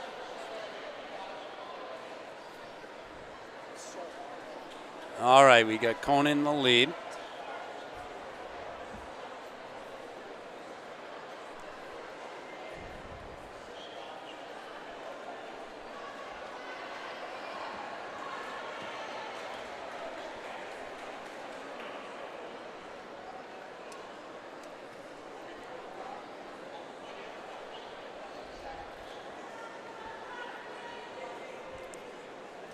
All right, going into the last handoff.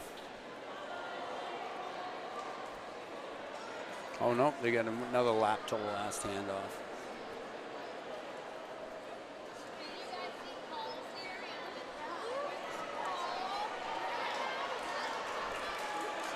There we go.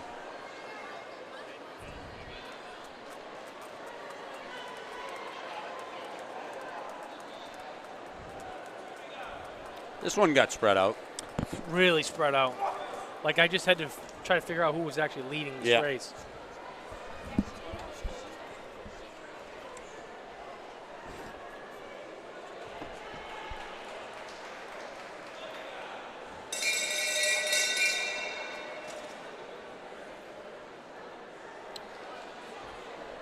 So Conan's got quite a lead.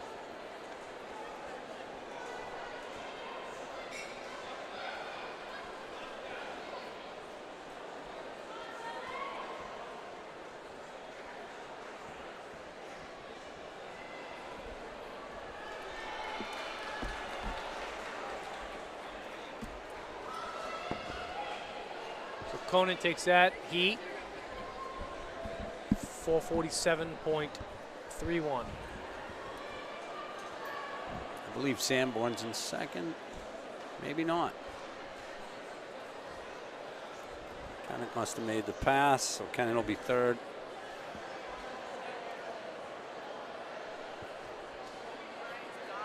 Kennett second, 504.21. Sanborn, 504.65. Next up, looks like we've got Monadnock, Raymond, Kingswood, and Newmarket.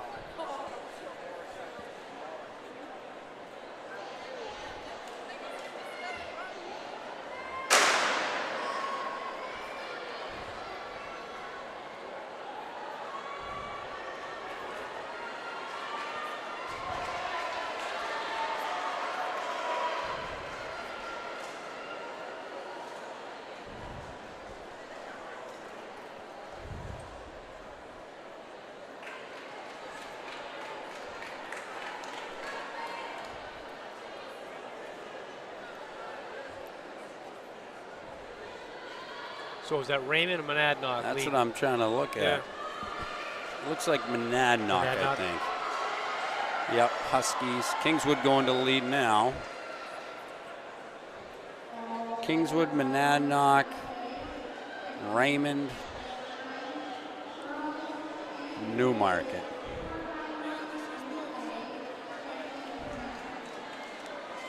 Where do you think Newmarket's going to put their big guns for the boys? 4x4, 4x160.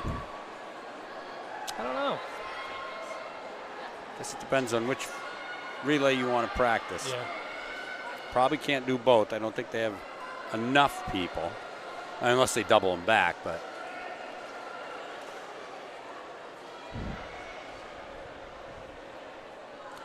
Kingswood had stretched it out significantly after that handoff. Yeah, no, strong leg.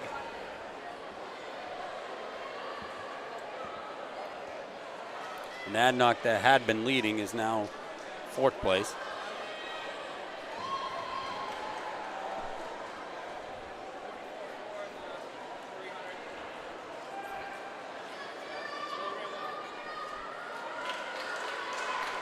They've got the entire straightaway lead, and Adnock now into 2nd.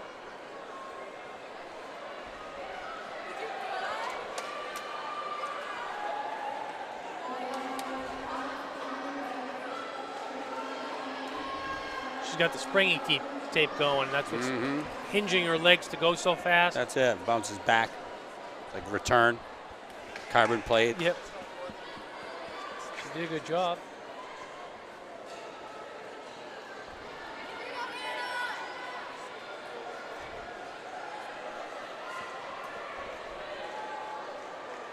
All right. Kingswood leading.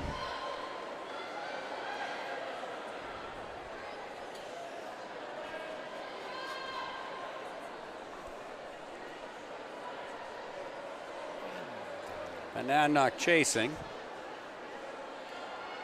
Newmarket and Raymond.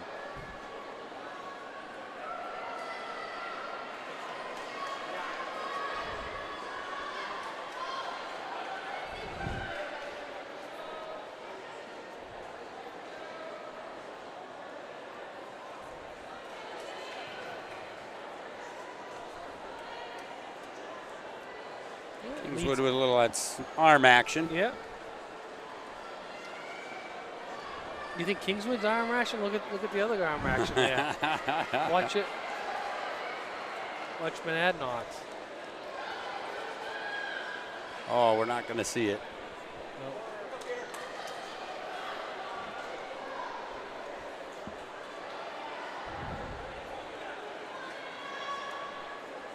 Two to go for Kingswood. Tell you what, this Monadnock girl's pretty quick. Yep.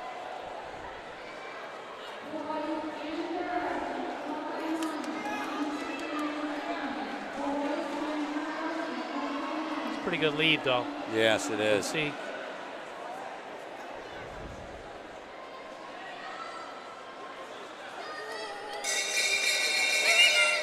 Got about 30 meters. Looks like Monadnock had gone all in early. That's a problem with chasing sometimes. You get a little eager to get right up there. Yeah. You usually end up paying back on the other end hard. Yep. Being in front in the relay helps a lot.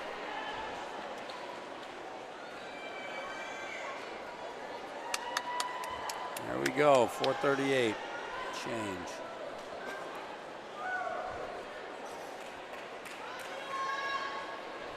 So Kingswood takes that 438.19. Monadnock 444.48. Newmarket 445.20. Raymond 454.48. Next up, it looks like we got Campbell, St. Thomas, Pembroke, and Lebanon.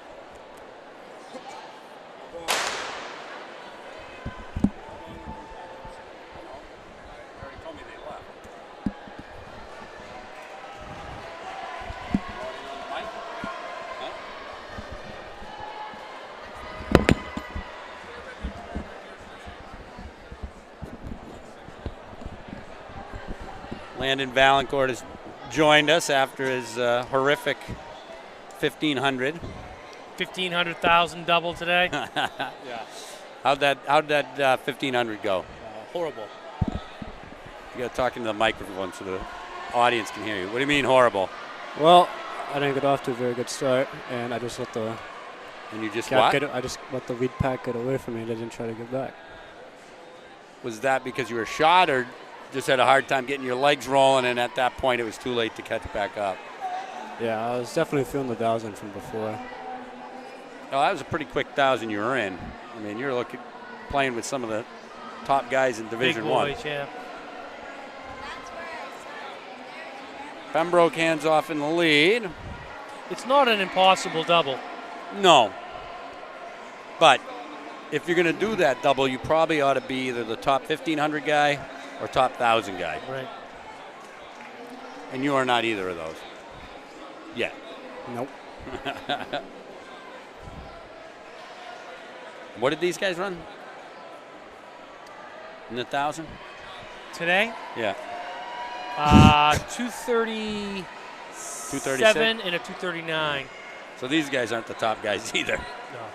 But they can be. They can be, yes. They kind of went out a little bit weird and then Decided they ought to pounded it run. a little bit in the middle.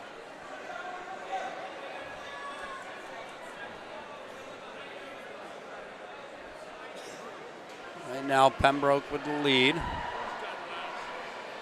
Half a way around to the handoff. Looks like she's losing steam.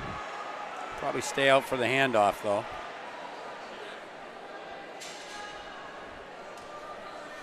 So what are you going to do, the 3,000, 1,500 double? I'm thinking about just doing the 3,000 for states. Well, why wouldn't you come back and do the 1,500? Yeah, why wouldn't you? That doesn't make any sense. I'm going to tell you, the 1,500, There's a lot of dead soldiers. there's a lot of things that can happen there. Absolutely. So my high school senior year, I did that 1,000 and came back with a 1,500. And guess what? I was ranked 8th in the 800. I pulled out a 3rd in the 1,500 coming back. It can be done. You just got to get in the right mindset. You got to get into the right race. And that 1,500 can become tactical because there might be a state championship on the line. Yeah. You don't know. But you never do that because guess what could happen to you when you step on that 3,000 line? You could pull a Jake Winslow Yeah. and false start, and then you have nothing else. Would you want that to happen? No. No. So your main race, it's better in the wintertime, especially if you're a distance runner, to get in that 3,000 because that's your best race. And you have the backup plan of the 1,500 because what happens in the spring, the mile comes before the 3,200. Then you really have to figure out Right. whether or not to give up on one or the other based on your strengths. And it can happen. You know, a false start or you step off, you hit the rail and you fall off the track. There's all sorts of things can happen. I would never walk out of that 1,500. You go out and win the 3K championship and want to celebrate, then you don't even start the 1,500. That's right. Or you win the 3K and you jump in the 1,500 because who cares what you do at that point because it doesn't matter. Yeah. So that's what you meant to say. Yeah. Yeah, so the other, my junior year, run the 3,000, run a great 3,000, and I had the 1,500 waiting for me. Went out. A couple guys said, hey, you take it out like a rabbit. Took it out like a rabbit, held in there. Did better in the 1,500 than I did in the 3,000. Went on to New England's in that. So you don't know. Yeah. And your main competition in the 1,500 are all going to be running That's other right. races. I don't think there's going to be anybody that doesn't double. Maybe Dylan Robert or something like that. And boy, you can get some races where people are thinking about other people. And you surprise We've them. seen that a lot. You're not supposed to be the guy. St. Thomas takes that in 440.16. Pembroke 443.43. Lebanon 446.34. Campbell 448.55. And what else did we learn from last year? Finish line isn't here. Your eyes better be 15 yards beyond. Did you see me in the 1,500? I ran all the way over We there. saw that. Yeah, I thought maybe you thought you had another lap. But that's a lot better. It's not going to kill you to run hard another 10 feet. No. Happened to me Everybody twice gives with up Andy. 3 strikes. Yeah, and he's got him twice that way. All right, Portsmouth Christian, Keene, Exeter, and Pelham. This should be a good one. This is the fast heat. Looking at the boys lined up over there.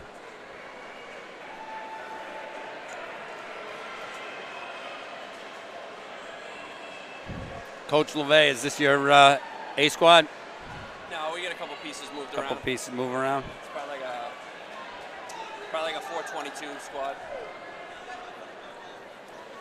Well, we know we're looking at Portsmouth Christian's A squad because I don't think they have enough people on their team to have a B squad.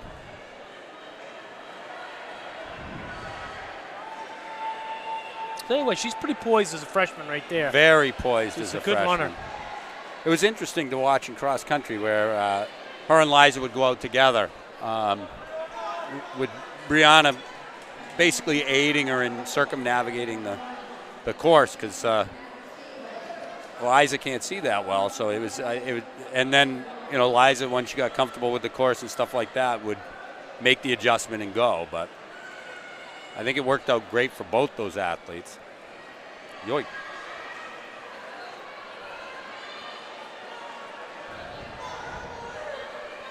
Wow. That is a short stride. Yeah, it is short. It's quick, but short.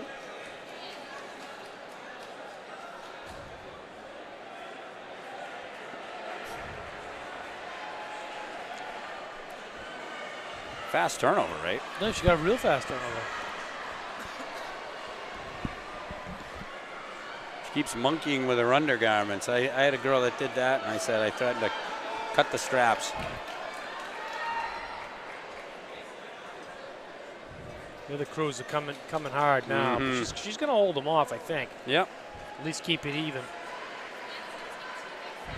And then they got the girl that won the 3K for their third leg, and you know what that means on the fourth leg. Liza Corzo. I know. I want to see her open it up. Who do you guys got on your fourth leg, Nate?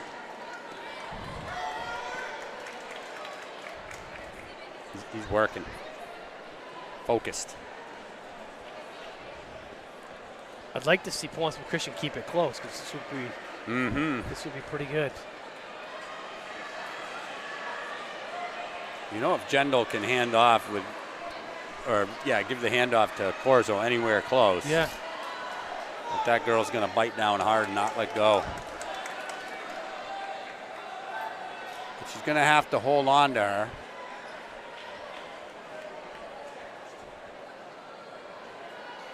And she's doing exactly that. Great job. Exactly that.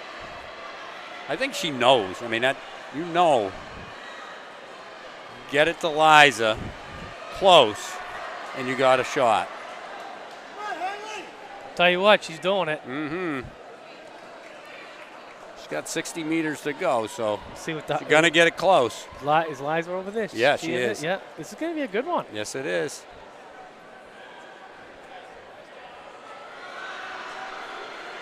And they didn't hand off to Mercier, right? That's not Mercier, is it?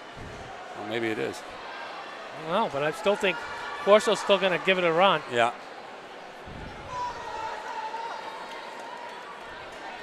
I don't know. I don't know if maybe she doesn't have another gear. Stuck in. I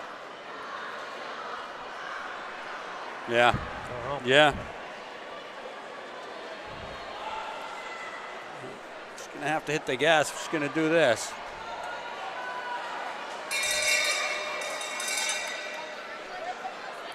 She's coming, but I don't think there's enough room. No, she ain't going to make up 4 seconds. No.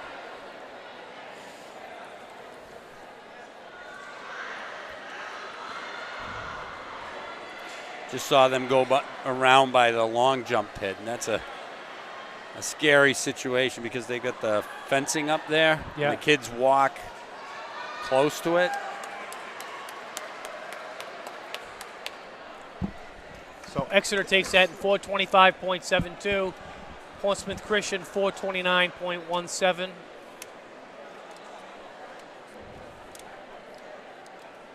Keene 437.30.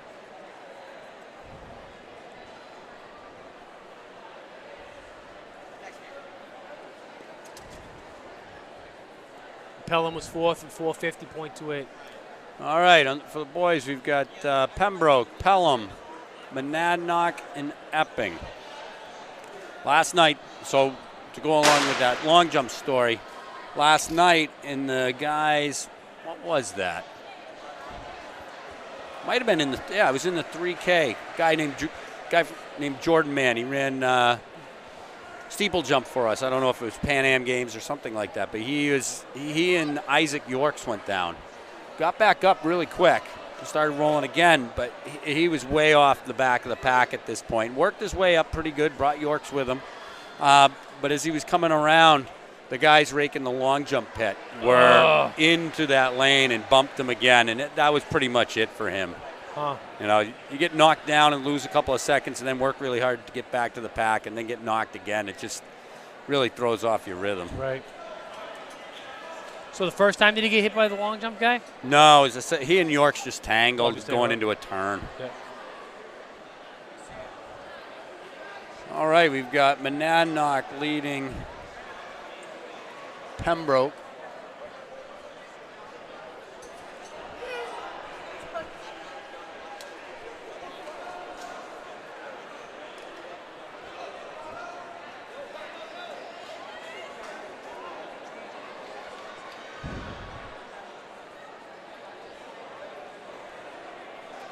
I would think a number of these teams are trying to figure out some sort of setup that might be able to sneak them into a relay spot. Not your big contenders, but Yeah. Well, they've already figured out the color coordinated uniforms. Yeah. Green and green, I guess. And blue and blue.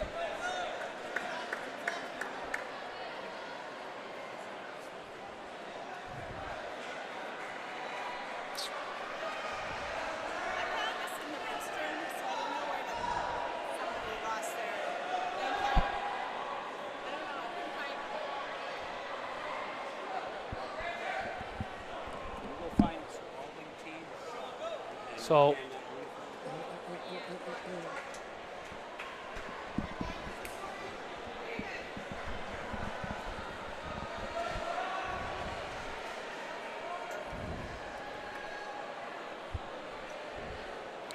all right, what do we got?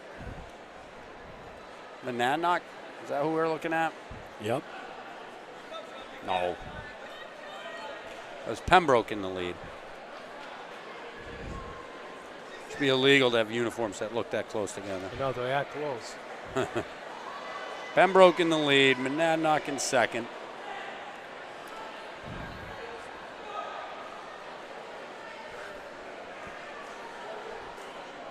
Should be heading into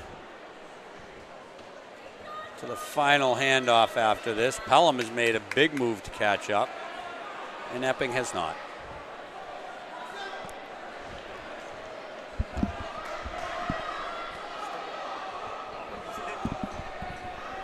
And there they go, they hand off.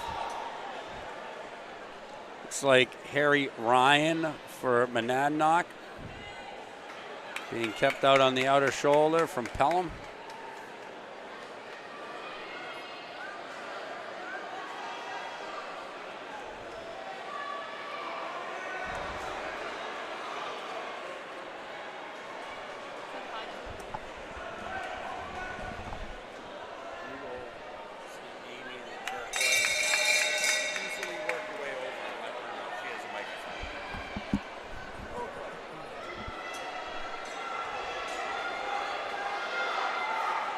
There's Michael Bryant right there. Could have given it to him, the coach.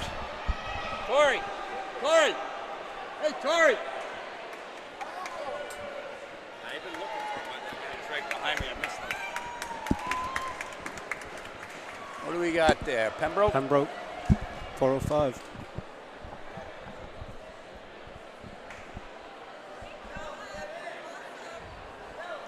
Monadnock came in second with that, 405.96. Pelham, 410.77. And Epping across the line in 425. Yellow, we got it. TD.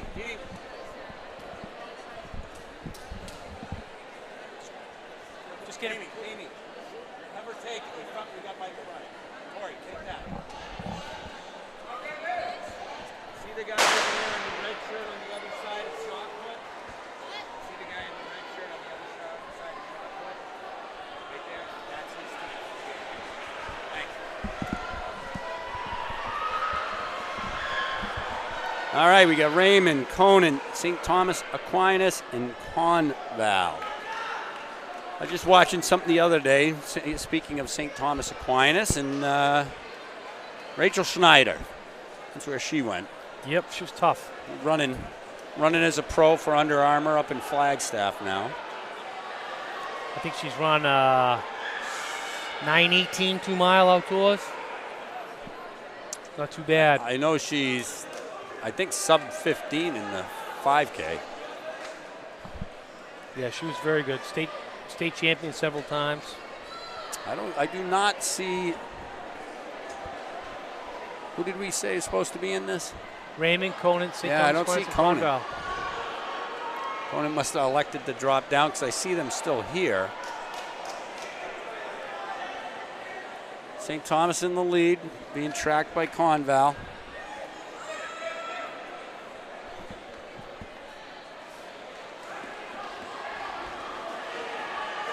Conval taking over the lead.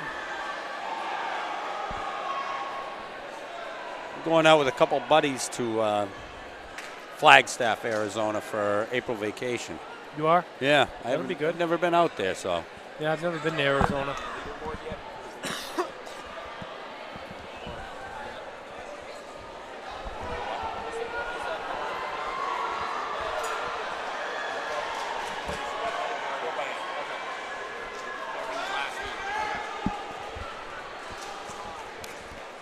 Yeah, so we're headed up there. I got a couple of friends are going to do the Grand Canyon rim to rim run. Oh, wow. Yeah, exactly. People, you like, you doing it? I'm like, no, I'll get down to the bottom and not get out. Huh.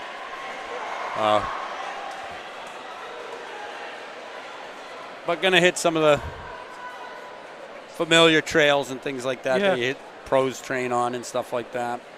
I actually, the assistant coach at NAU, Jared Cornfield, ran for Liberty when J.C. Christensen, who I coach, was down there. So I got in touch with him, and we're going to sit in on a NAU workout. Oh, good. Yeah, it'd be kind of cool. I also hoping to meet their head coach because his name is the same name as mine. Right. I know people confuse us all the time, but I did originally. I thought you were the same one. And I saw how you work with Landon Diango, and I said, no, it's definitely not. That's definitely not the same Mike Smith. Oh, my goodness, there was almost a collision. His kids actually run through a finish. Boy, did they ever, a couple of years back. Two of them out pushing. We've shown that video cross country a couple of times. Actually, Dawson Adams was running yesterday. He was one of your guys, right? Or was that No, he was Monadnock. Monadnock, right? I always get that. He was running, at the meet yesterday? Yeah, runs for Vermont. Yep. I knew it was over that way, but I was. Yep. Did you have another kid named Dawson, though, or something? I've never had a Dawson, I don't believe. Trying to think which kid I'm thinking of then. All right, one lap to go. Conval's in the lead. St. Thomas Aquinas in second, and Raymond in third.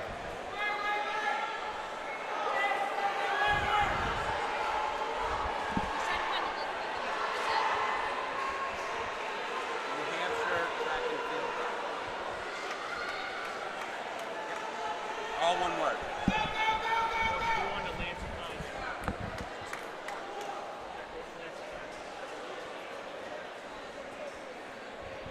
That's a pretty big boy running 4x4. Don't you think? You didn't see that? You were just watching. You're just watching the monitor. You didn't see the guy? Nope. Oh. All right. In this heat, we've got Spalding, Campbell, Bow, and Winnisquam disguised in pink. I noticed a couple of their guys wearing pink.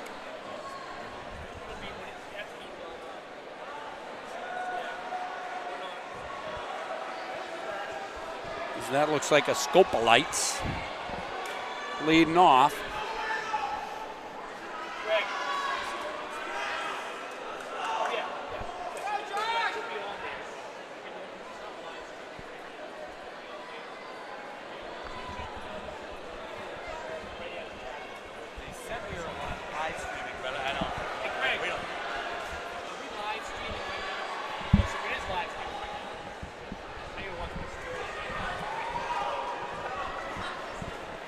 All right, Bo out in the lead with Winnisquam chasing. Heading into the handoff.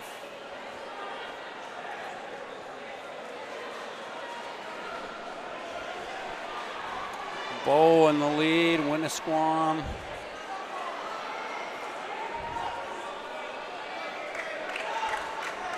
Winnisquam is closing it down a little bit. Oh.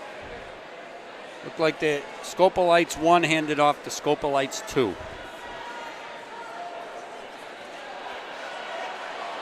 Winnisquam had made some inroads, but it looks like they're stuck where they're at now. Oh, yeah. Swimming. Got to get around one more lap.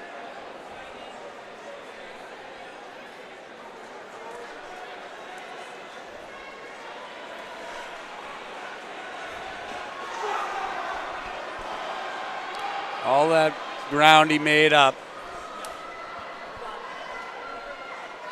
has now been lost.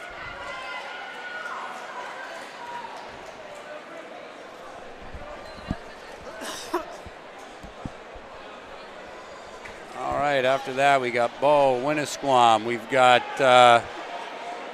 Campbell running all the way out in lane 3 with absolutely no reason for doing so. I think it's less worn out there. Less worn? Yeah, less worn the track. Yeah, you don't want to use it up. No, most of the track's been running lane 1. Well, yeah, and if you think that people have worn that down, it's probably slipperier. So you stay out in lane 3, you're probably getting better grip and running faster. Right. Winnisquam again climbed right onto the backs of Bo.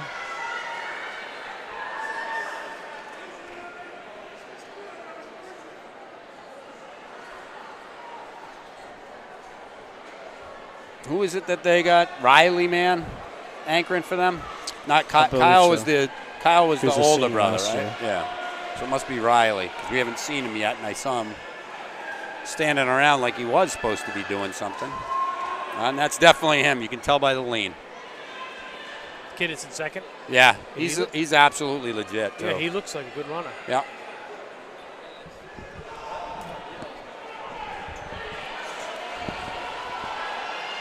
Oh, I'm not sure what happened exactly there, but Bo was on the infield a little bit.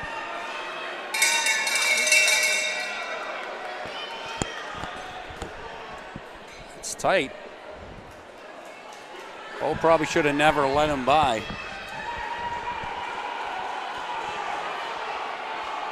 Hard to pass now. He's edging up on him. It's going to be tight. Winnisquam's going to pull it out, though. 3:53. 3:53.06 for Winnisquam. Bo in 3:53.27. Campbell 4:01.94 and Spalding 4:04.38. Not sure exactly what's going on here because we've got Conan, Keene, Winnicott, and Exeter.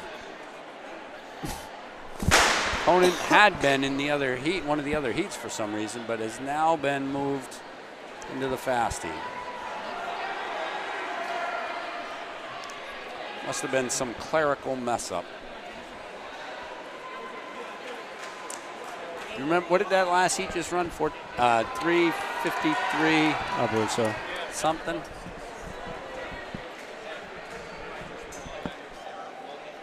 So seeing as we have a tendency to know Conan, what has Conan put together for their 4x4 team? We're sure it's going to be Matt, Chris, Trevor, maybe? Yeah, we haven't seen Trevor run at all today.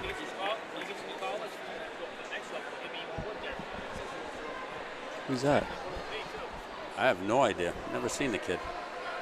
All right, Keene takes the handoff first, followed by Winnicott and Conan. So we would assume, well, we'll know in a minute. Well, no reason to assume, right? Second leg is Bernier.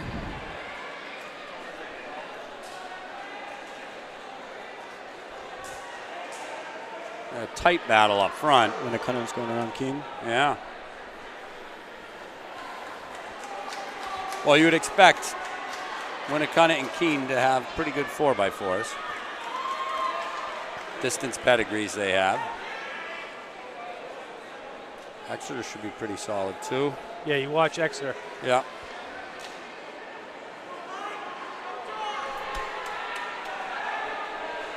All right. Winnicott has opened a pretty big lead over Keene. Keene's not running their killer squad for sure.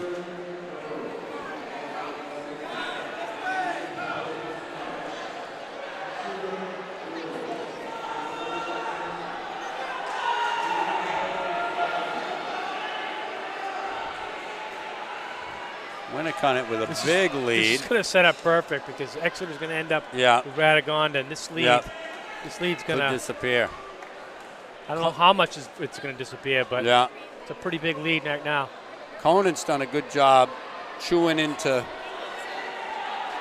the chase pack, and the last we saw was in second. I have no idea who that kid is. I have not seen him before.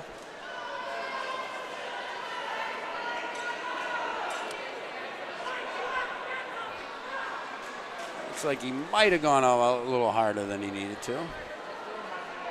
Jack Taylor with anchor. He better get out of sight.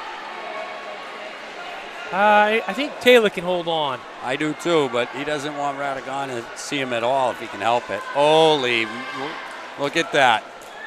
Wow. Up against Sartini, making Sartini look slow. That is crazy. 5-second lead right now. Yeah. Taylor loves the track. That's holding at 5. Yeah. I have 2 Taylors in this race. Yeah. Maybe they're related. Maybe. If so, Jack got all the height. Nope, good run. That's going to be a good run. 3:43 something.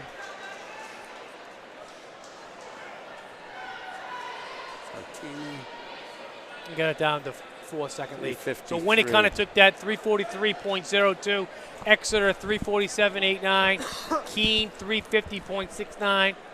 Conan 3:53.70. All right. From what I can see, we have Conval, Raymond. Oh, if I look on the screen, it says Conval and Raymond, so that's what we have.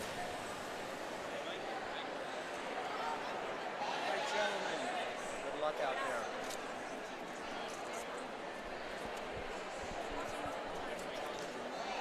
If you were running this relay, Landon, what would your strategy be? Just pound it the whole time.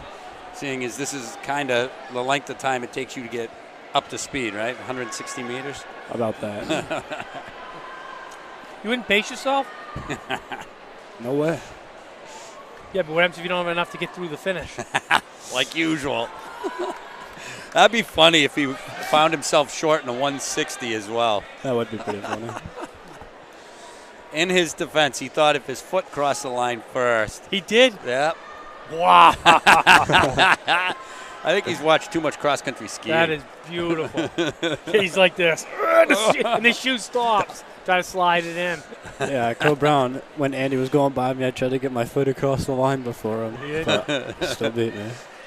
Huh. That's great.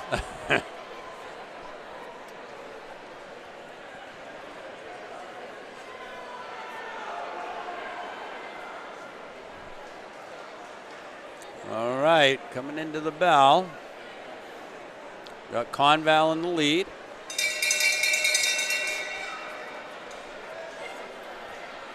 Raymond takes it.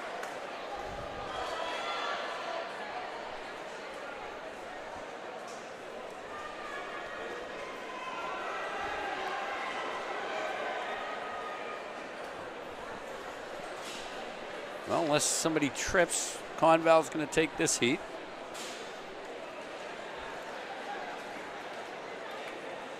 Battle of the arm action.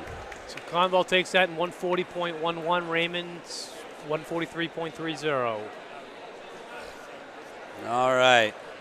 We've got Conan and Kennett in this one.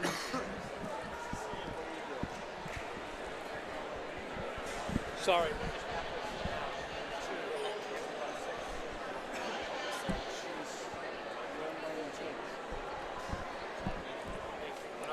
You take some classes at Conan, right? I do. I take building trades. Building trades. So do you have any idea who the kid we haven't seen before is? He was pretty fast. Looked like he went out a little hard.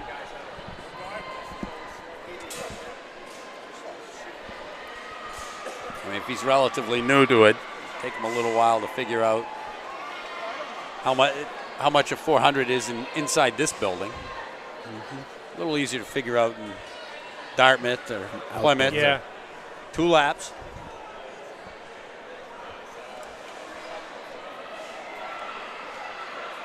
Right now, Kennan out to a solid lead. The craziest track was Boston College's outdoor track, a 440-meter track, because they built the track around the football field. So you'd get your splits all over the place. It was like I remember running there and going, what's going on here? Right, you split here, you split here. So confusing. I ran once. There was a series down in Fitchburg. There's a lot of Finnish people in Fitchburg. And they had a 350-meter track. It was fine as long as you kept everything in mind for some configuration of that. I ran a 3K down there, and I was like, I have no idea where I'm at. Yeah. Because what is that, like 8.7 laps or something?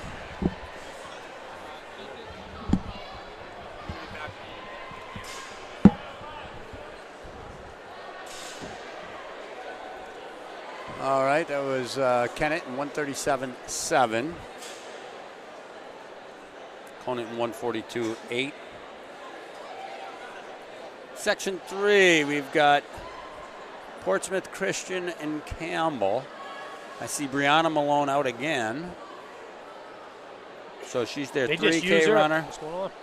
3K runner. What did she run? Actually, she didn't run 3K today. She ran the 1,000. She ran the 1,000, 3K. No, she didn't run 3K. She ran the 1,000, the relay. And the relay. Yeah. 2 relays. What, she going to run another relay? Yep. Yeah. Well, they have to. She looks like the anchor, yeah.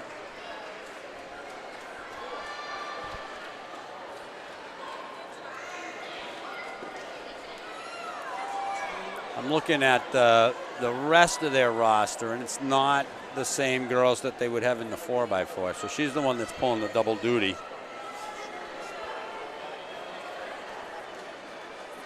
That's what you want out of a freshman, though.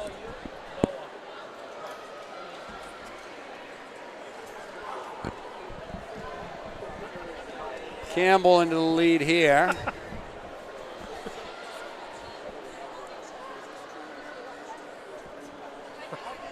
Yeah.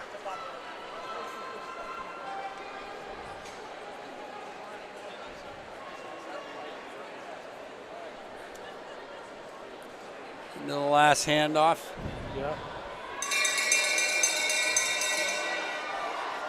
Well, that girl took off like she was shot out of a cannon.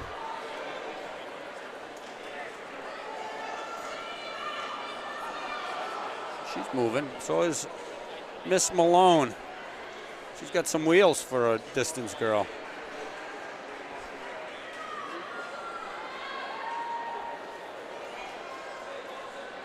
Yeah, she's a good runner, I'll tell you right now. Yep. It's nice to have one that's versatile like that. You got Campbell in 136.16.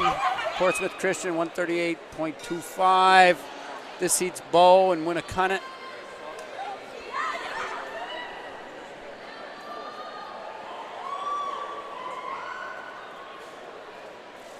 What else? What do we got down there?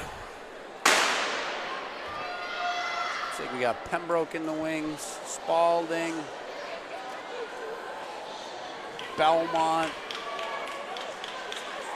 Newmarket, Lebanon. Yeah, we got a few races still.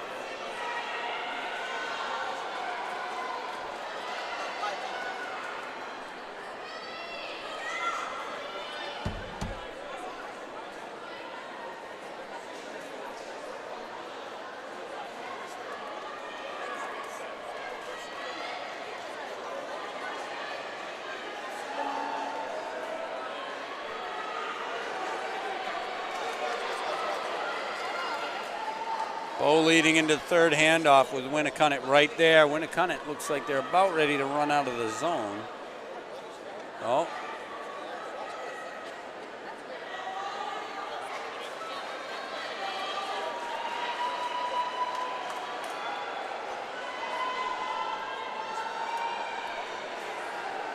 Bo's second leg just took out the finishing post.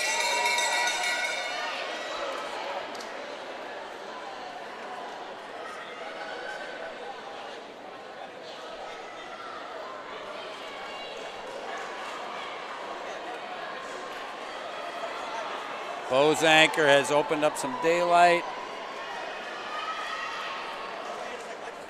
We're going to take it in 132 plus. So Bo takes that 131.93. Winnicott at 136.01.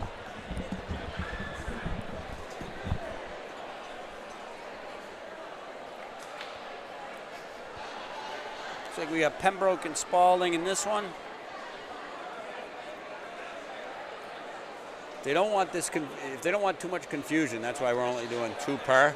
What they should do is they should start one race 30 seconds after the other. Yeah. And get them going. The handoff should be fine. I don't know. I saw her on YouTube or something. There was one where I think they ran 47 relays at once. It was absolute mess. Oh my God. It's fun to watch, though.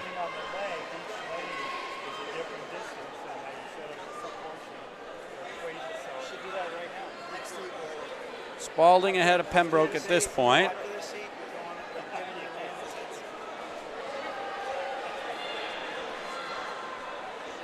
Wow, I just watched that girl on the screen blitz. She must have gone 40 meters in a millisecond. You would have thought you would have opened up a bigger gap. Pembroke's second leg did a lot to close that gap.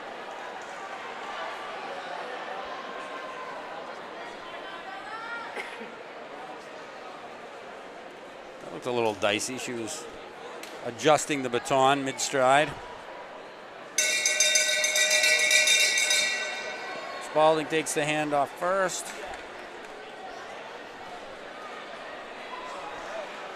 Pembroke chasing hard.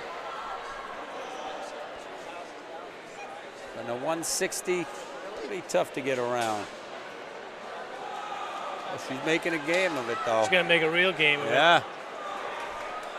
Spalding Wow, can close. hold it off. Yeah.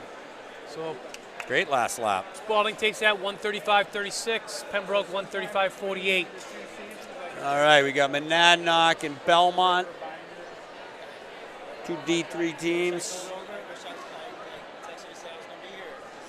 I don't want to burn. You got enough crap. I don't mind delivering it either to your house or your school. We'll get lost. The security guard knows me out there, so I can park as long as I want. We're canceling. Just be there around the 30 minutes. It's okay. Thanks, man. So you'll take all my Sun seems to be going down out there. Yep. It was coming up when I got here and going down now. End of this week, I think it's supposed to be above 5 o'clock. Oh, nice. That makes the winter a little bit more bearable. This winter's been nothing so far. No, not that way. I mean, yesterday I was fishing on 4 inches of ice. I mean, normally it's 20 inches 20 of inches ice. ice, yeah.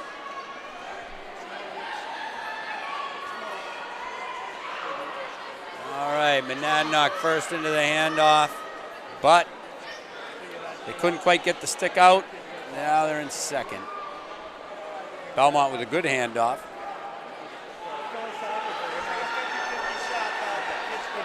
Belmont doing a good job keeping her on her shoulder.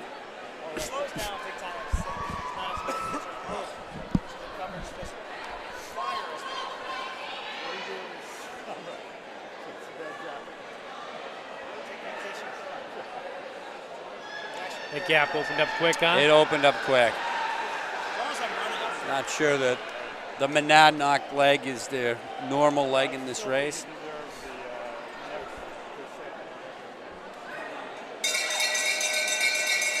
After a solid handoff, Belmont is off to the races.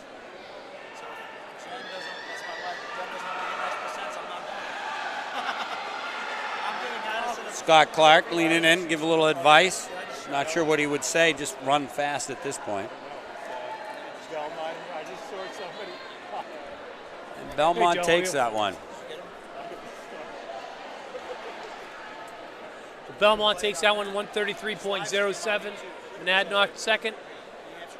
140.75.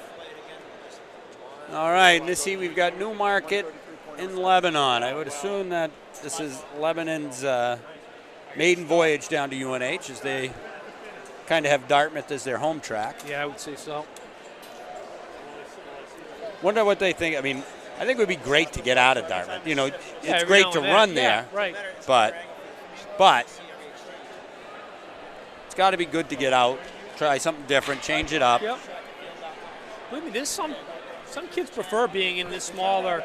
You know, they get revved up a little bit more. Yep. I always liked it in here. I preferred this than Dartmouth. I really did. Yeah. I guess because I liked the tight corners before, and we had the high banking. And if you take up a lot of room, all you had to do was fight your way on the straightaways. And if you held off you took up a lot of room back then too, Jim? I coached a kid you couldn't get around. But yeah, the same way. But you learn how to run it. Yeah. You're not always the easiest kid to get around. Your unorthodox running form. Oh, yeah. I guess so. People take it. Kind of, when you go into it, kind of a little bit of little wide, a little elliptical.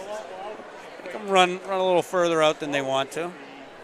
Lane 4, second leg runs 180. Yeah, the wider tracks allow for you to sneak by a little bit easier. Yeah, no, I like this track a lot better. Like you said, but you got to have that mentality. I'm going to get out front. I'm going to control things. I'm going to make them work my race. I think even like in the 4x8, if you can get to the lead and make everybody else have to try to pass you. So I trained on both Dartmouth and UNHs, and I still to this day prefer UNHs. Yeah. But something like BU or something, of course, you that's can't. super fast. You're not gonna argue with that. It'd be interesting to I mean, I read an analysis, and it had something to do with the way that it's supported underneath. Provides a certain amount of stiffness that allows you to run fast, but enough springiness that you kind of get a benefit from it. But nobody really knew the idea.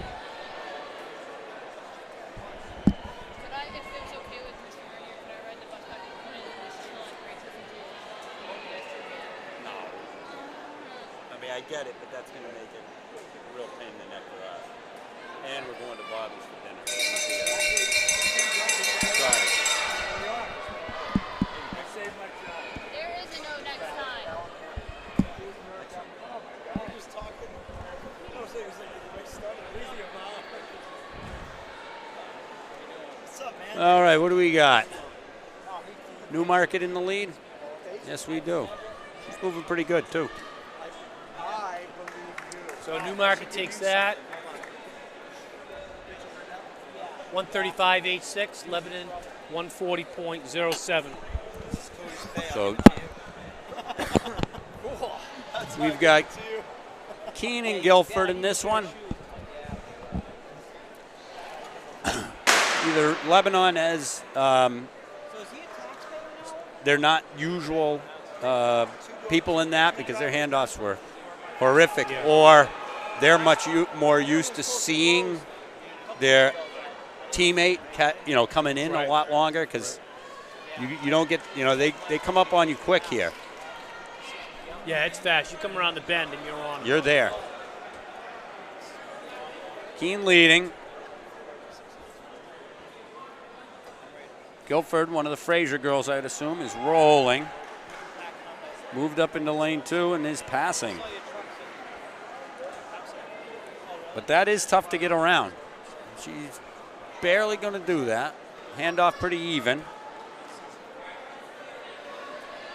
When you're going that fast down in lane 1 without hardly any banking, and you're trying to pass, your body wants to go right to the outside.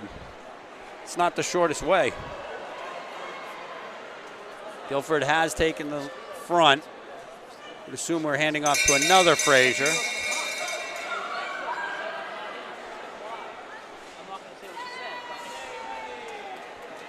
Keene's closed up the gap right away. But the Fraser sisters of Guilford know how to run short distance. Guilford's going to take it. Guilford takes that 131.54. Keene 132.07. All right, and the last one of the ladies, we've got Exeter and Pelham. We've got Coach LeVay standing here looking very nervous with his stopwatch. How many people of these are not on your 4x2 team? 2. So half, we've swapped in half of them. Yeah. We were talking about your depth earlier. Those middle distances, you play well into relays anyways.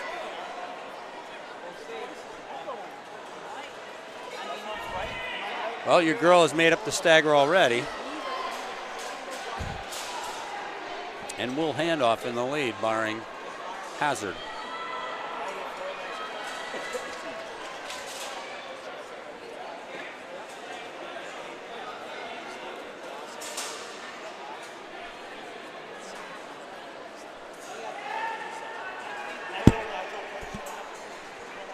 She on your swim team?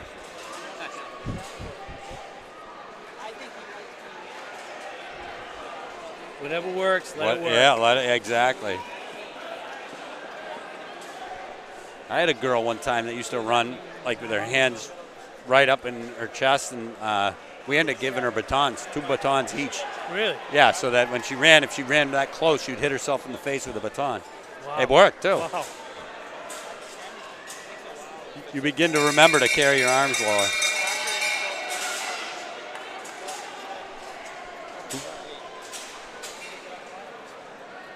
Girl from Pelham's rolling too. Not enough though.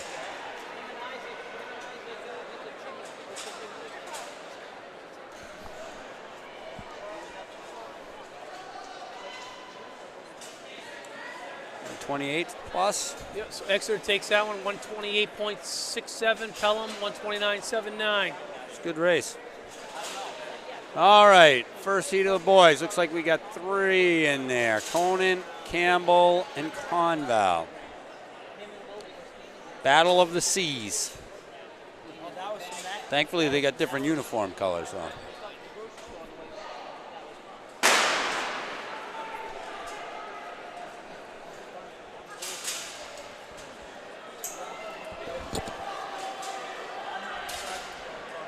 I'm looking across the track to the kids receiving the handoffs, and I don't know a lot of them.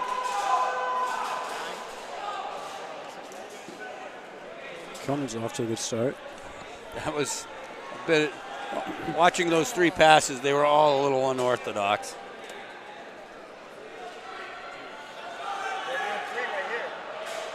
Conval closing in on Campbell.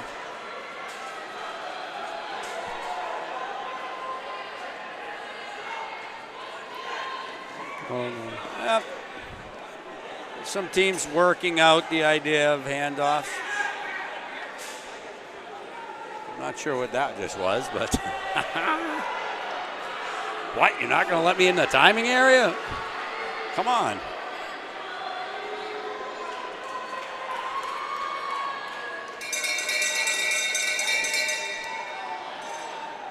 How do we make out today? Campbell in hot pursuit. Hot pursuit. Yeah, look at him now. Yeah. Doors out on. Yep.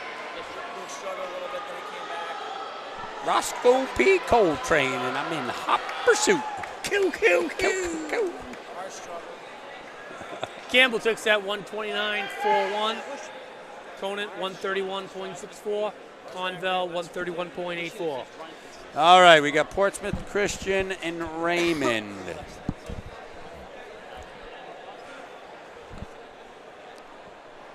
Give me a Dr. Pepper and a Diablo sandwich. I think we're dating ourselves a little bit now. The fact that we can remember any of that is probably good.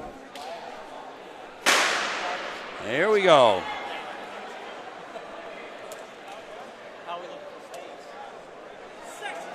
How many relays, how much relaying did you do in your days? We didn't have a 4x8. Thank Yeah. God we didn't, because we probably wouldn't have won as many state championships as we did. Oh, we yeah. weren't loaded that deep. Just a few. Because I'm always amazed when you see these teams, especially on indoor, that will set up looking to receive it in their right hand when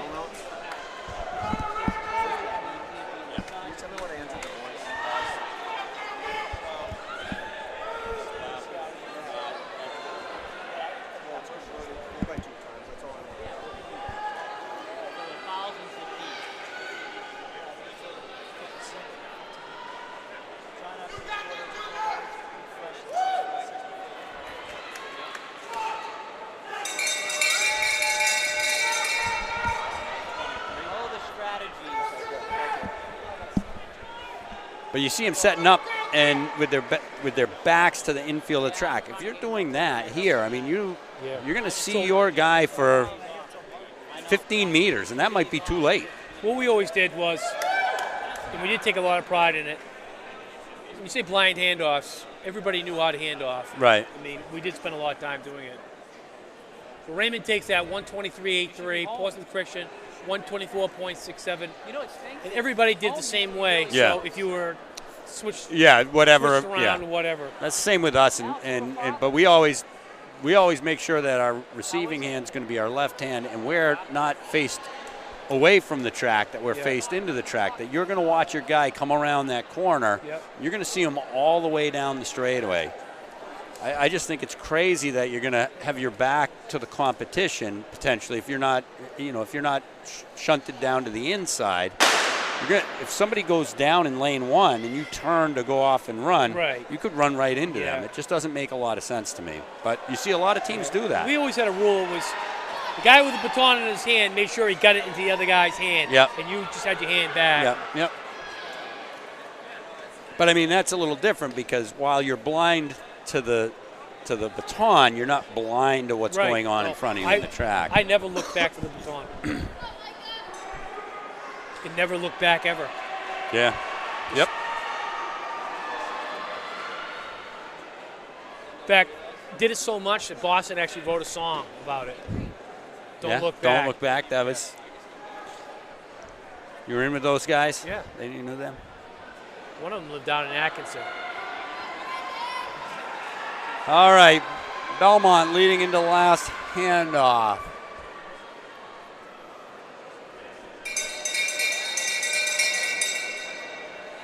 Something you don't normally see. A short, skinny guy is the anchor leg of your short relay.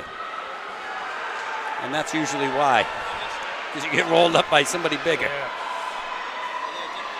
Oh, but he's got some fight in him, though. Yeah, Kennedy's having a hard time, and he sticks it. He held him off. He held him off. Get that, John? Again. So Belmont takes that 121.53. Kennett takes it second, 121.79. That's a hard corner to pass off of in a one-lap race. All right, we got Lebanon and Pembroke. That was all Scott Clark coaching. Oh, yes. Well, you know, before he took over the whole thing, he was the sprints and jumps coach. Yep. One of the best distance and cross-country coaches in New Hampshire coaching the sprinters. Yeah, it's kind of funny. You know, but switching over to those other events is not, like as a distant coach, it's not a bad thing to keep your nose in that stuff, too. It gives you a different perspective. Absolutely does. I can only say I've been coaching since 1985, and I never went down and started coaching that stuff. I had a number of kids one time come in, and my distance guys were pretty good on their own, so I was doing both for sure, but I picked up the elements of all the thrown events. Yeah. And I had at one point a really good girl high jumper, and so you know it's good to keep learning. Yeah, well, definitely the throwing events would have no problem. Yeah. But the hurdles and everything else. I had to learn a lot of that with steeplechase. Yeah. But yeah. No way could I be teaching it. Yeah. Or the high jump or anything like that. High jumps, and I think this is true of a lot of the field events. You're not necessarily looking to make major improvements in what they're doing. What you're really trying to, at least at the high school level, you're trying to eliminate their mistakes, what they're doing wrong. And once you switch your mentality to that, it gets a little bit easier to focus on, okay, look, this person's getting in too close to the bar every single time. All right, we got to back them up. And you can do those things. And then eventually they begin to learn what it is, and you don't have to do much. Right. I know. She ended up winning the state championship back, I don't know, 04 maybe or something like that. And by that time with her, I just asked, when something went wrong, I just asked her, well, what did you do wrong? And she'd usually be pretty good at telling it. But if you don't tell them to look for mistakes, if you're just telling them you got to jump high, these things, it's not going to happen. So in this one, we got Keenan Pelham off to the races. I'm seeing Exeter, Winnicott, Newmarket, and that would be, what were those guys? Spalding. I had a teammate my junior year. He came out his senior year. First time he ever throws a shot put, he throws 56 feet. Wow. So they messed with him. He ended up doing 2 years in professional football. His name was Gary Walker. He played at BU. They messed with him, tried to tweak him around a little bit. His throws kept going down and down and down. less. Finally, Coach Bill Murphy told him, just do what you did when you came back in. And he ended up throwing 56 feet and winning the state championship. Wow. But it was like, is he ever going to reach that again? And he did. Yeah. He came through in the clutch. Well, what did Gabe come in? 6th? Yeah. At States, and He's I worked with him. Second returner this year. Yeah, I worked with him, I was working with him one day because they couldn't figure out what was going on. That was quick. Yeah, Pelham took that, 119.25. We got Exeter and Winnicott coming up next. And, they were having a hard time diagnosing what was going on. And it was just a matter of his actions were all good, but he wasn't setting his feet before he actually threw it, so he only had 1 foot on the ground. It's really tough to get much power when you only got 1 foot on the ground. And I kept telling him, you got to set your feet and then really put in the rest of the throw. And he kept doing the same thing over and over and over again. And finally, I'm losing my mind. Like, just do what you're being told and let's see how it goes. And, and then I'm like, what's going on? He's like, I just wanted to try it. Yeah. And then he comes out and finishes 6th in Division III. That's pretty good. Wow, that was even handoff, but Exeter got out of the gate a little bit faster. It's going to be a tight race right This here. is going to be a tight race. Winnicott trying hard to go around the outside. Oh, what was that? Did he need to switch hands, or was he bobbling, or what?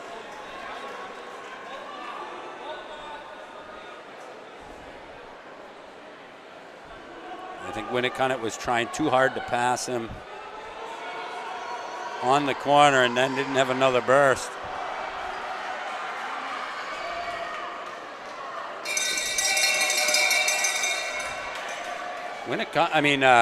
Exeter was just faster through the zone. This is a close race, though. Faster through the handoff zone. The kid's going to have to go way out and around again. Yeah. He did go out. He's not going to get there. Close one. So Exeter DQ'd. Exeter DQ'd, and Winnicott wins it 120.30. All right. We're looking at Spalding and Newmarket. So Newmarket's supposed to be pretty quick, huh? Yeah, I don't remember seeing them in all the sprint events. Are they coming up here just to do this?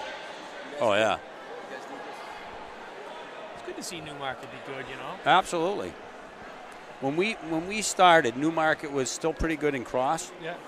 And they had a really strong team. They didn't win or anything, but they had a really strong team. And then, every year one of those guys graduated and just couldn't replace them. There was a girl there before. Just as I was getting into high school, I think she was getting out. Kim Kosh. You ever heard of her? Yeah. She won like 4 or 5 years. Yep. Now, I know that Jennings was from Newmarket, but she ran for Bromefield. Is that how that worked? Yeah, she was Massachusetts native. So I trained with her a lot, when she was at UNH. In fact, she was one of my training partners. It was pretty good. But she lived in Newmarket, out on Oh, Bay okay. Road. But she was a grown adult. That's when she won a bunch of her cross-country titles. Yep, yep. That was a bad handoff by Newmarket. Did you see the handoff by Spalding? It wasn't great, but they got it in his hand. Like, he got it in the arm. But they have enough wherewithal to just make sure that they have it. Whoa, look at that one. Yeah, exactly. Wow. That was a good one. Yeah. And again, they just figure out a way to find the baton, which is huge. Spalding's taking that. Wow. That was fast. Good race. Good race, bad handoffs. Spalding 118.80. Newmarket 118.96. Wow. I guess we know what they're going to be looking at working on this week. With good handoffs, 117 is easy. Yeah. All right, well, that does it. Those are all of the events for this afternoon meet. See Been you fun. next week. Yeah, next week.